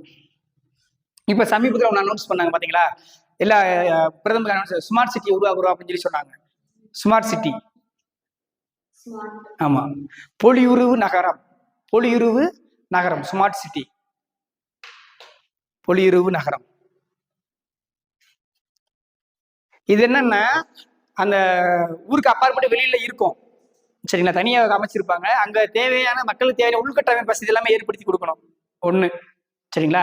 அதாவது சிட்டிக்கு அப்பாற்பட்டு, ஏன்னா சிட்டியோட மக்கள் அதிகரிக்க நமக்கு உள்ள காப்பிகள் அதிகமாகுது இல்லைங்களா. இதன் காரணமாக என்ன செய்யறாங்கன்னா சிட்டிக்கு அப்பாற்பட்டு வெளியில ஒரு நகரத்தை உருவாக்குறாங்க. அந்த நகரத்துல என்ன செய்யணும்? உள்கட்டமைப்பு வசதி எல்லாமே இருக்கணும். கண்டிஷன் பொலிநகர் நகரம்னா உள்கட்டமைப்பு வசதி எல்லாமே இருக்கணும், மருத்துவமனைகள் எல்லாமே இருக்கணும், தொலைத்தொடர்பு வசதிகள் எல்லாமே இருக்கணும் சரிங்களா. மருத்துவ வசதி இருக்கணும், தொலைத்தொடர்பு வசதி இருக்கணும், உள்கட்டமைப்பு வசதி இருக்கணும், சந்தை மார்க்கெட் இருக்கணும், எந்த ஒரு விஷயத்துக்கும் எளிதாக அணுகக்கூடிய இடமா இருக்கணும். ஸோ அந்த இடத்துக்கு பேர் தான் ஸ்மார்ட் சிட்டி, பொலிவுருவு நகரம் அப்படின்னு சொல்லி சொல்றாங்க. இப்ப நம்ம இந்தியாவில் வந்து ஒரு தமிழ்நாட்டில் 12 மாவட்டம் செலக்ட் பண்ணியிருக்காங்க. தமிழ்நாட்டில் ஒரு 12 மாவட்டம் செலக்ட் பண்ணியிருக்காங்க. அதை நோட் பண்ணிக்கிறீங்களா? இருக்கட்டுமா? நோட் பண்ணிக்கிறீங்களா? என்னென்ன ஊர் அப்படின்னு சொல்லிட்டு. இப்ப அவங்க சொன்ன ஆர்டர் படி போட்டு நீங்க 12 மாவட்டம் எழுதிக்கிறலாம். நான் சொன்ன ஆர்டர் படி நீங்க எழுதிக்கிட்டீங்கன்னா 12 மாவட்டத்தும் ஞாபகம் வச்சுக்கலாம் சரிங்களா. அவங்க ஃபர்ஸ்ட் வந்து சென்னை தான் ஸ்மார்ட் சிட்டில. நீங்க அவங்க சொன்ன ஆர்டர் படி நம்ம எழுதணும்னா எழுதி வச்சுக்கலாம். நான் சொன்ன ஆர்டர் படி ஞாபகம் வச்சுக்கலாம். நான் சொல்ற மாதிரி நீங்க எழுதிக்கிங்க. ஃபர்ஸ்ட் வேலூர் எழுதிக்கிங்க. வேலூர் என்னங்க மேடம்? வேலூர் இல்லையா? இருக்குமே மேம். நான் தமிழ்நாட்டுல சொல்றேன்.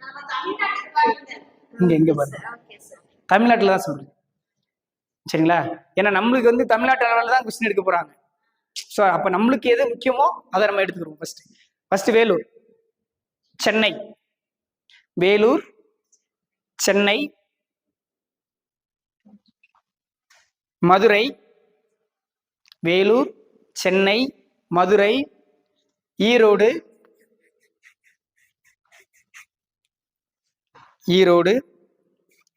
திருநெல்வேலி,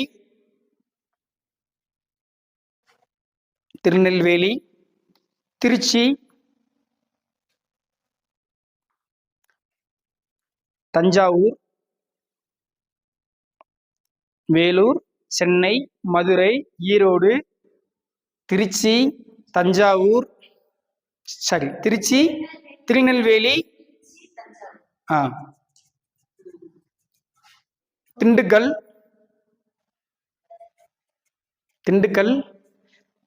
சேலம், கோயம்புத்தூர்,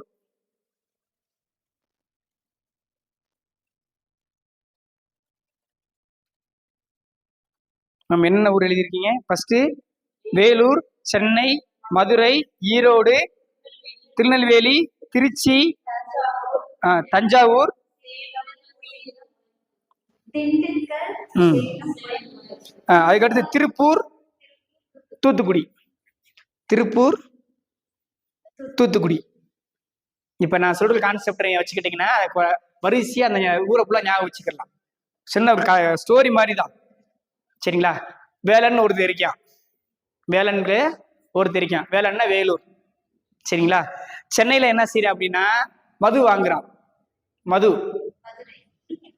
சென்னையில என்ன செய்யறான்? மது வாங்குறான். மது வாங்கிட்டு ரோட்ல நின்று திரும்பி திரும்பி பாக்குறான். ரோடுனா ஈரோடுன்னு ஞாபகம் வச்சுக்கோங்க.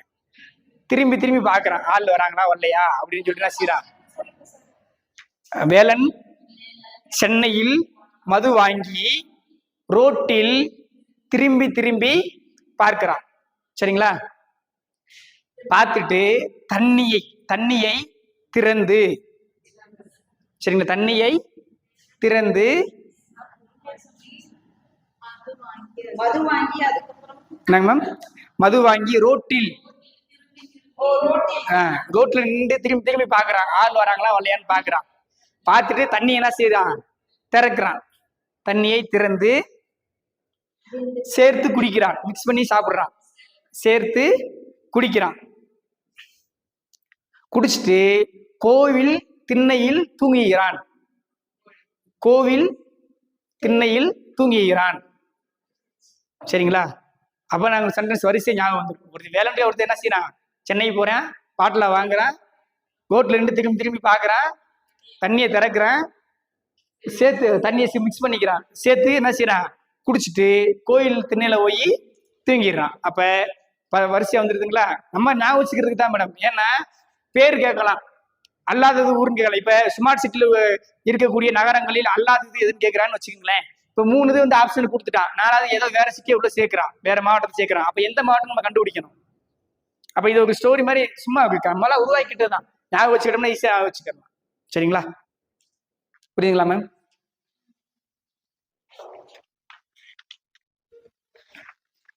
அதே மாதிரி இணைந்த நகரம்னு ஒண்ணு இருக்கு. இப்ப நம்ம சொன்னது எல்லாமே சரிங்களா?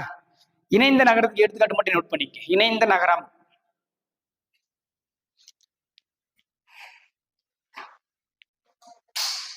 இணைந்த நகரம் எடுத்துக்காட்டு பாத்தீங்க அப்படின்னா மகாராஷ்டிராவில் இருக்கக்கூடிய மும்பை. மகாராஷ்டிராவில் இருக்கக்கூடிய மும்பை,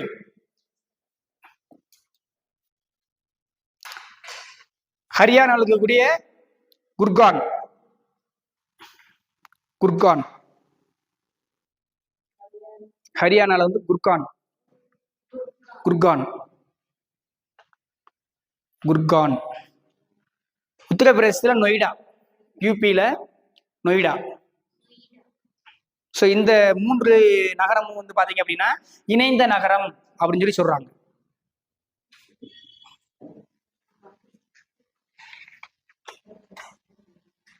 மகாராஷ்டிரால மும்பை, ஹரியானால வந்து குர்கான், யூபியில வந்து நொய்டா.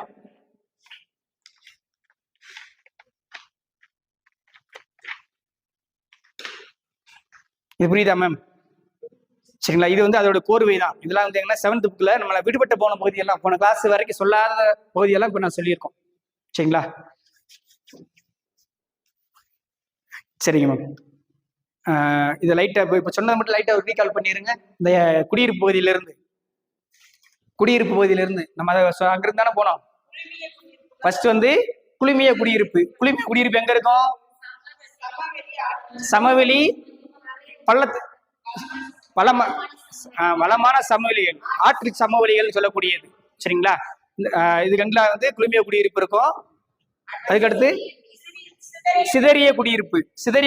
குடியிருப்பு அப்படின்னா தனித்தனியா இருக்கக்கூடிய குடியிருப்பு. அது வந்து பாத்தீங்கன்னா நீலகிரி மலை அடிவாரத்தில் இருக்கக்கூடிய பகுதிகள், விவசாயம் செழிப்பாக அதாவது விவசாயம் சாகுபடி அதிகமா இருக்கக்கூடிய பகுதியில இருக்கும். பாலைவன பகுதிகளில் அதிகமா இருக்கும். ஏன்னா பாலைவனத்துல தனித்தனியா தான் வீடுகள் இருக்கும். ஸோ அங்க மாதிரி தனித்தனியா சிதறி போயிருக்கக்கூடிய குடியிருப்பு எல்லாமே சிதறி குடியிருப்புன்னு சொல்றோம். அதுக்கடுத்து பாத்தீங்க அப்படின்னா நீள் வடிவ குடியிருப்பு. நீள் வடிவம் அப்படின்னு என்னது? மலைத்தொடர்களில் வந்து இருக்கக்கூடிய 3 மலைத்தொடர்கள் சொன்னோம். ஒண்ணு இமயமலை, ஆல்ப்ஸ் மலை, ராக்கி மலைத்தொடர்களில் இந்த நீள் வடிவ குடியிருப்பு இருக்குன்னு சொல்லி பார்த்தோம். அதுக்கடுத்து பாத்தீங்க அப்படின்னா செவ்வக வடிவ குடியிருப்பு. செவ்வக வடிவ குடியிருப்பு எங்க இருக்கு அப்படின்னா சட்லஸ் பகுதிகளில் இருக்கக்கூடிய பகுதி. அங்க சட்லஸுடைய சமவெளி பகுதிகளிலையும் பள்ளத்தாக்கு பகுதிகளிலையும் காணப்படக்கூடியது செவ்வக வடிவ குடியிருப்பு. வட்ட வடிவ குடியிருப்பு அப்படின்னா குளங்கள் ஏரிகளை சுற்றி இருக்கும். அதாவது குளங்கள் ஏரிகளை மையமாக வைத்து சுற்றி இருக்கக்கூடிய குடியிருப்பு வட்ட வடிவ குடியிருப்பு அப்படின்னு சொல்லி சொல்றோம். அடுத்து பாத்தீங்கன்னா நட்சத்திர வடிவ குடியிருப்பு அப்படின்னா சாலைகள் ஒன்று இணையக்கூடிய பகுதிகளில் வந்து சாலைகளுடைய இருபுறங்களிலும் குடியிருப்புகள் இருந்துச்சு, அது நட்சத்திர வடிவ குடியிருப்பு. அதுலேயே அது கிராமங்கள் நகர பகுதிகளில் இருக்கும். சரிங்களா? அதுக்கடுத்து என்ன பார்த்தோம் அப்படின்னா நேர்கோட்டு குடியிருப்பு அப்படின்னா சாலைகள் ஓரங்களாகவும் ரயில் தண்டவாளங்களின் ஓரமாகவும் அதுக்கடுத்து ஆற்று பகுதியினுடைய ஓரங்களாகவும் அணைக்கட்டு பகுதிகளிலையும் ஓரங்கள்லையும் இந்த நீள் வடிவ குடியிருப்பு இருக்கும். சரிங்களா? நேர்கோட்டு குடியிருப்பு. அதுக்கடுத்து பாத்தீங்க அப்படின்னா முக்கோண வடிவ குடியிருப்பு, ஆற்றுகள் ஒன்று சேர இணையமிடங்கள்ல வந்து முக்கோண வடிவ குடியிருப்புகள் இருக்கும் அப்படின்னு சொல்லியிருக்காங்க. அதுக்கடுத்து பாத்தீங்க அப்படின்னா டி வடிவ குடியிருப்பு, 3 சாலைகள் சந்திக்கும் இடம், இணையும் இடம். சரிங்களா? அதுக்கடுத்து பாத்தீங்கன்னா ஒய் வடிவ குடியிருப்புனா ஏற்கனவே 2 இருக்கும், 3வது சாலைகள் இணையும் பொழுது ஒய் வடிவ குடியிருப்பு அங்க இருக்குன்னு பார்த்தோம். அதுக்கடுத்து பாத்தீங்க அப்படின்னா நகர மக்கள். நகர மக்கள் அப்படின்னா 5000க்கு மேல 1 லட்சத்துக்கு உள்ள வந்து அங்க குடியிருப்பாங்க. சரிங்களா? மாநகரம் அப்படின்னா 1 லட்சத்துக்கு மேல குடியிருக்கக்கூடியது, அல்லது அங்க இன்னொரு புதுல என்ன பார்த்திருக்கோம் 50 லட்சத்துக்கு மேல் மக்கள் தொகை கொண்ட குடியிருப்பு சொல்றாங்க. அதுக்கடுத்து பாத்தீங்கன்னா மீப்பெரு நகரம் அப்படின்னா 50 லட்சத்துக்கு மேல. சரிங்களா? இங்க பாத்தீங்கன்னா 10 மில்லியன் அதுக்கு மேல இருக்கக்கூடிய வந்து மீப்பெரு குடியிருப்புன்னு சொல்றாங்க. அது எடுத்துக்காட்டு ஞாபகம் வச்சுக்கோங்க. சரிங்களா? டோக்கியோ, டெல்லி, மும்பை. சரிங்களா? அதுக்கடுத்து என்ன குடியிருப்பு மீப்பெரு நகர். மீப்பெரு நகர் அப்படின்னா 10 மில்லியனுக்கு மேல இருக்கக்கூடிய குடியிருப்பு அப்படின்னு சொல்லி சொல்றோம். சரிங்களா? அது வந்து எடுத்துக்காட்டு என்ன சொல்லியிருக்கோம், அது என்னென்ன 2, 3 நகரங்கள், அதாவது பெருநகரங்கள் சிறு நகரங்கள் எல்லாமே வந்து 2 ஒண்ணா இணையக்கூடிய பகுதிகள் மீப்பெரு நகரங்கள் அப்படின்னு சொல்லியிருக்கோம். சரிங்களா? அதுக்கடுத்து பாத்தீங்க அப்படின்னா அந்த ஸ்மார்ட் சிட்டினா என்னன்னு பார்த்தோம். ஸ்மார்ட் சிட்டினா என்ன, அனைத்து உள்கட்டமைப்பு வசதியிலும் உள்ள இருக்கணும். சந்தையை முதற்கொண்டு என்ன செய்யணும், உள்கட்டமைப்பு வசதி எல்லாமே உள்ள இருக்கணும். நகர பகுதிக்கு அப்பாற்பட்டு வெளியில இருக்கக்கூடிய பகுதியா இருக்கும். சரிங்களா? அது வந்து ஸ்மார்ட் சிட்டி. தமிழ்நாட்டில் ஒரு 12 சிட்டி செலக்ட் பண்ணி போட்டுருக்காங்க. இந்த புக்கில் நம்ம புக்கில் இருக்கிறது மட்டும், ஏன்னா சமீபத்தில் இப்போ அனௌன்ஸ் பண்றாங்க, ஒரு டைம் ஒவ்வொரு இயர் அனௌன்ஸ் பண்ணிக்கிட்டே இருக்காங்க. சரிங்களா? அதுக்கடுத்து என்ன பார்த்தோம், அந்த ஊர் பேர் ஞாபகம் வச்சுக்கோங்க. இணைந்த நகரம் மகாராஷ்டிராவில் இருக்கக்கூடிய மும்பை, யூபியில் இருக்கக்கூடிய நொய்டா, ஹரியானாவில் இருக்கக்கூடிய குர்கான். சரிங்களா? இந்த 3 நகரி வந்து நம்ம எடுத்துக்காட்டா சொல்லலாம். சரி, நெக்ஸ்ட் ஒன். இப்ப காலையில ஒரு டாபிக் போட்டோம் இல்லையா, நிப்பாட்டிட்டு போனோம். இந்தியாவினுடைய நில அமைப்பு, நிலத்தோற்றம், அதனுடைய வடிகால் அமைப்பு, அமைவிடம், நிலத்தோற்றம், வடிகால் அமைப்பு.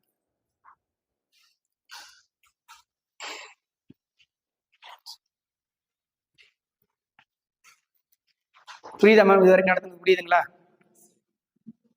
இல்ல இது வரைக்கும் சொன்னது புரியுதுங்களா? நெக்ஸ்ட் ஒன், இந்தியாவுடைய அமைவிடம், நிலத்தோற்றம் மற்றும் வடிகால் அமைப்பு. சரி, இப்ப இந்தியா வந்து பாத்தீங்க அப்படின்னா இந்தியாவுடைய நிலப்பரப்பு என்ன, இந்தியாவுடைய நிலப்பரப்பு என்ன? இப்ப உலக நாடுகள்ல இந்தியா எத்தனாவது இடத்துல இருக்கு நிலப்பரப்பின் அடிப்படையில்? இந்தியா எத்தனாவது இடத்துல இருக்கு அப்படின்னா 7வது இடத்துல இருக்கு. சரிங்களா? நிலப்பரப்பின் அடிப்படையில் உலகில் 7வது மிகப்பெரிய நாடாக அமைந்துள்ளது. இல்ல மேம், உலக நாடுகள்ல நிலப்பரப்பின் அடிப்படையில் இந்தியா 7வது இடம். நிலப்பரப்பின் அடிப்படையில் உலக நாடுகளில் 7வது இடத்தில் அமைந்துள்ளது. ஆசிய கண்டம் அப்படின்னு எடுத்துக்கிட்டா 2வது இடம். ஃபர்ஸ்ட் யார் இருக்கா? ரஷ்யாவா சைனாவா? ரஷ்யா. ரஷ்யா பெருசு. நிலப்பரப்பளவுல ரஷ்யா. இந்த ஆசிய கண்டத்துல பாத்தீங்கன்னா எத்தனை நாடுகள் இருக்கு அப்படின்னு, ஆசிய கண்டத்துல இருக்கக்கூடிய நாடுகள் எண்ணிக்கை 48 நாடுகள் இருக்கு. ஆசிய கண்டத்தில் இருக்கக்கூடிய நாடுகளின் எண்ணிக்கை 48.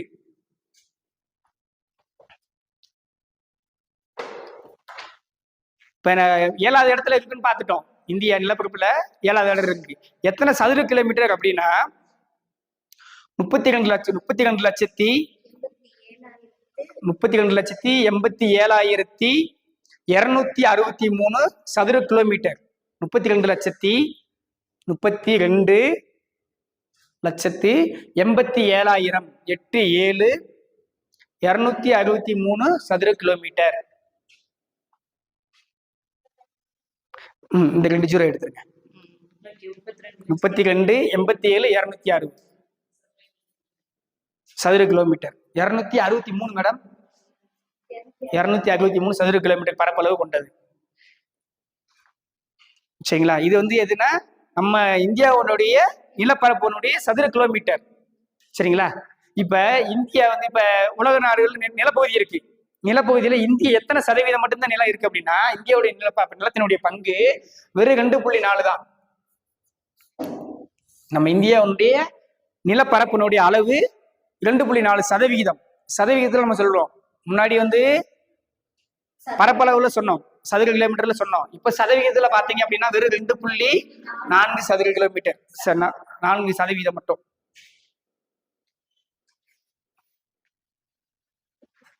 சரிங்களா? புரியுதா மேம்? அதாவது உலக நாடுகளுடைய நிலப்பரப்பின் அடிப்படையில 7வது பெரிய நாடுன்னு சொல்றோம். சரிங்களா?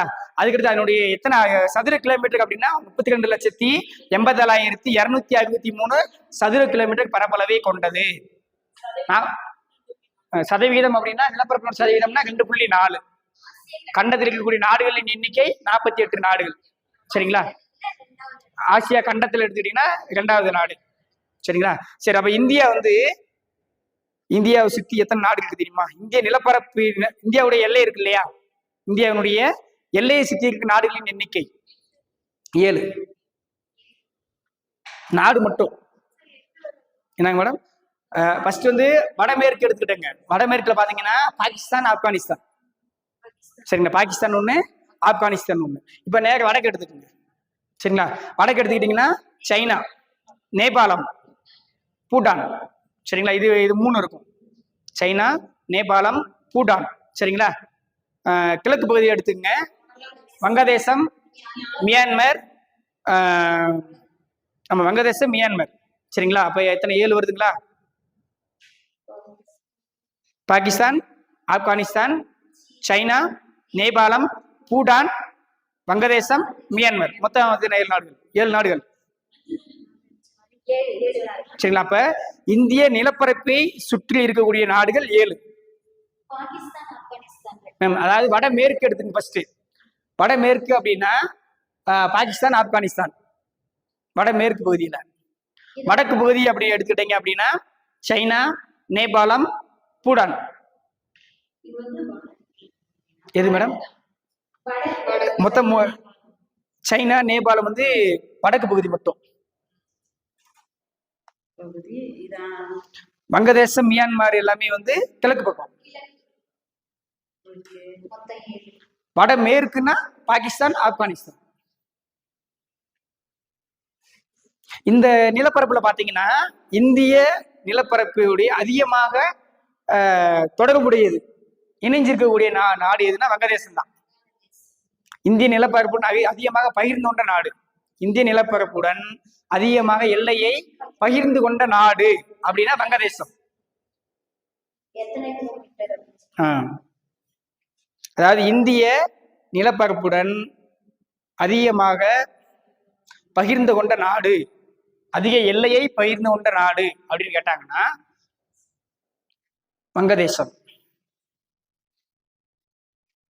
அல்லது அதுக்கு இன்னொரு பேர் ஒண்ணு இருக்கு. என்ன பேரு?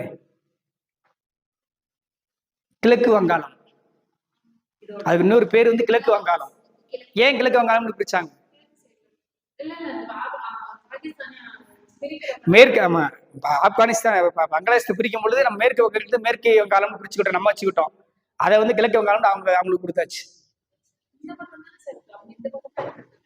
என்னங்க மேடம்? பாகிஸ்தான் எங்க இருக்கு? அவன் மேலதான் இருக்கான். எப்படின்னா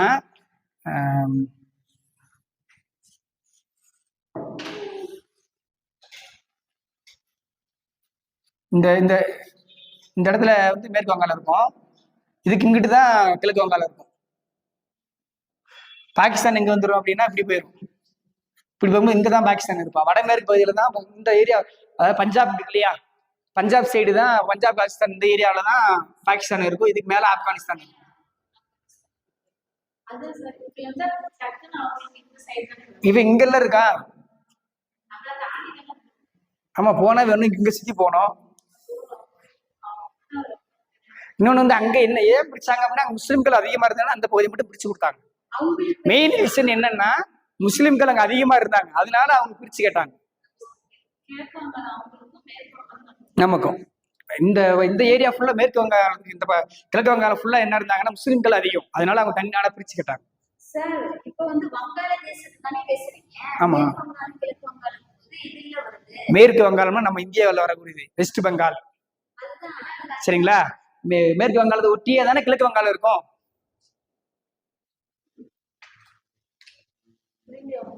இந்த மேப்ல பாருங்க.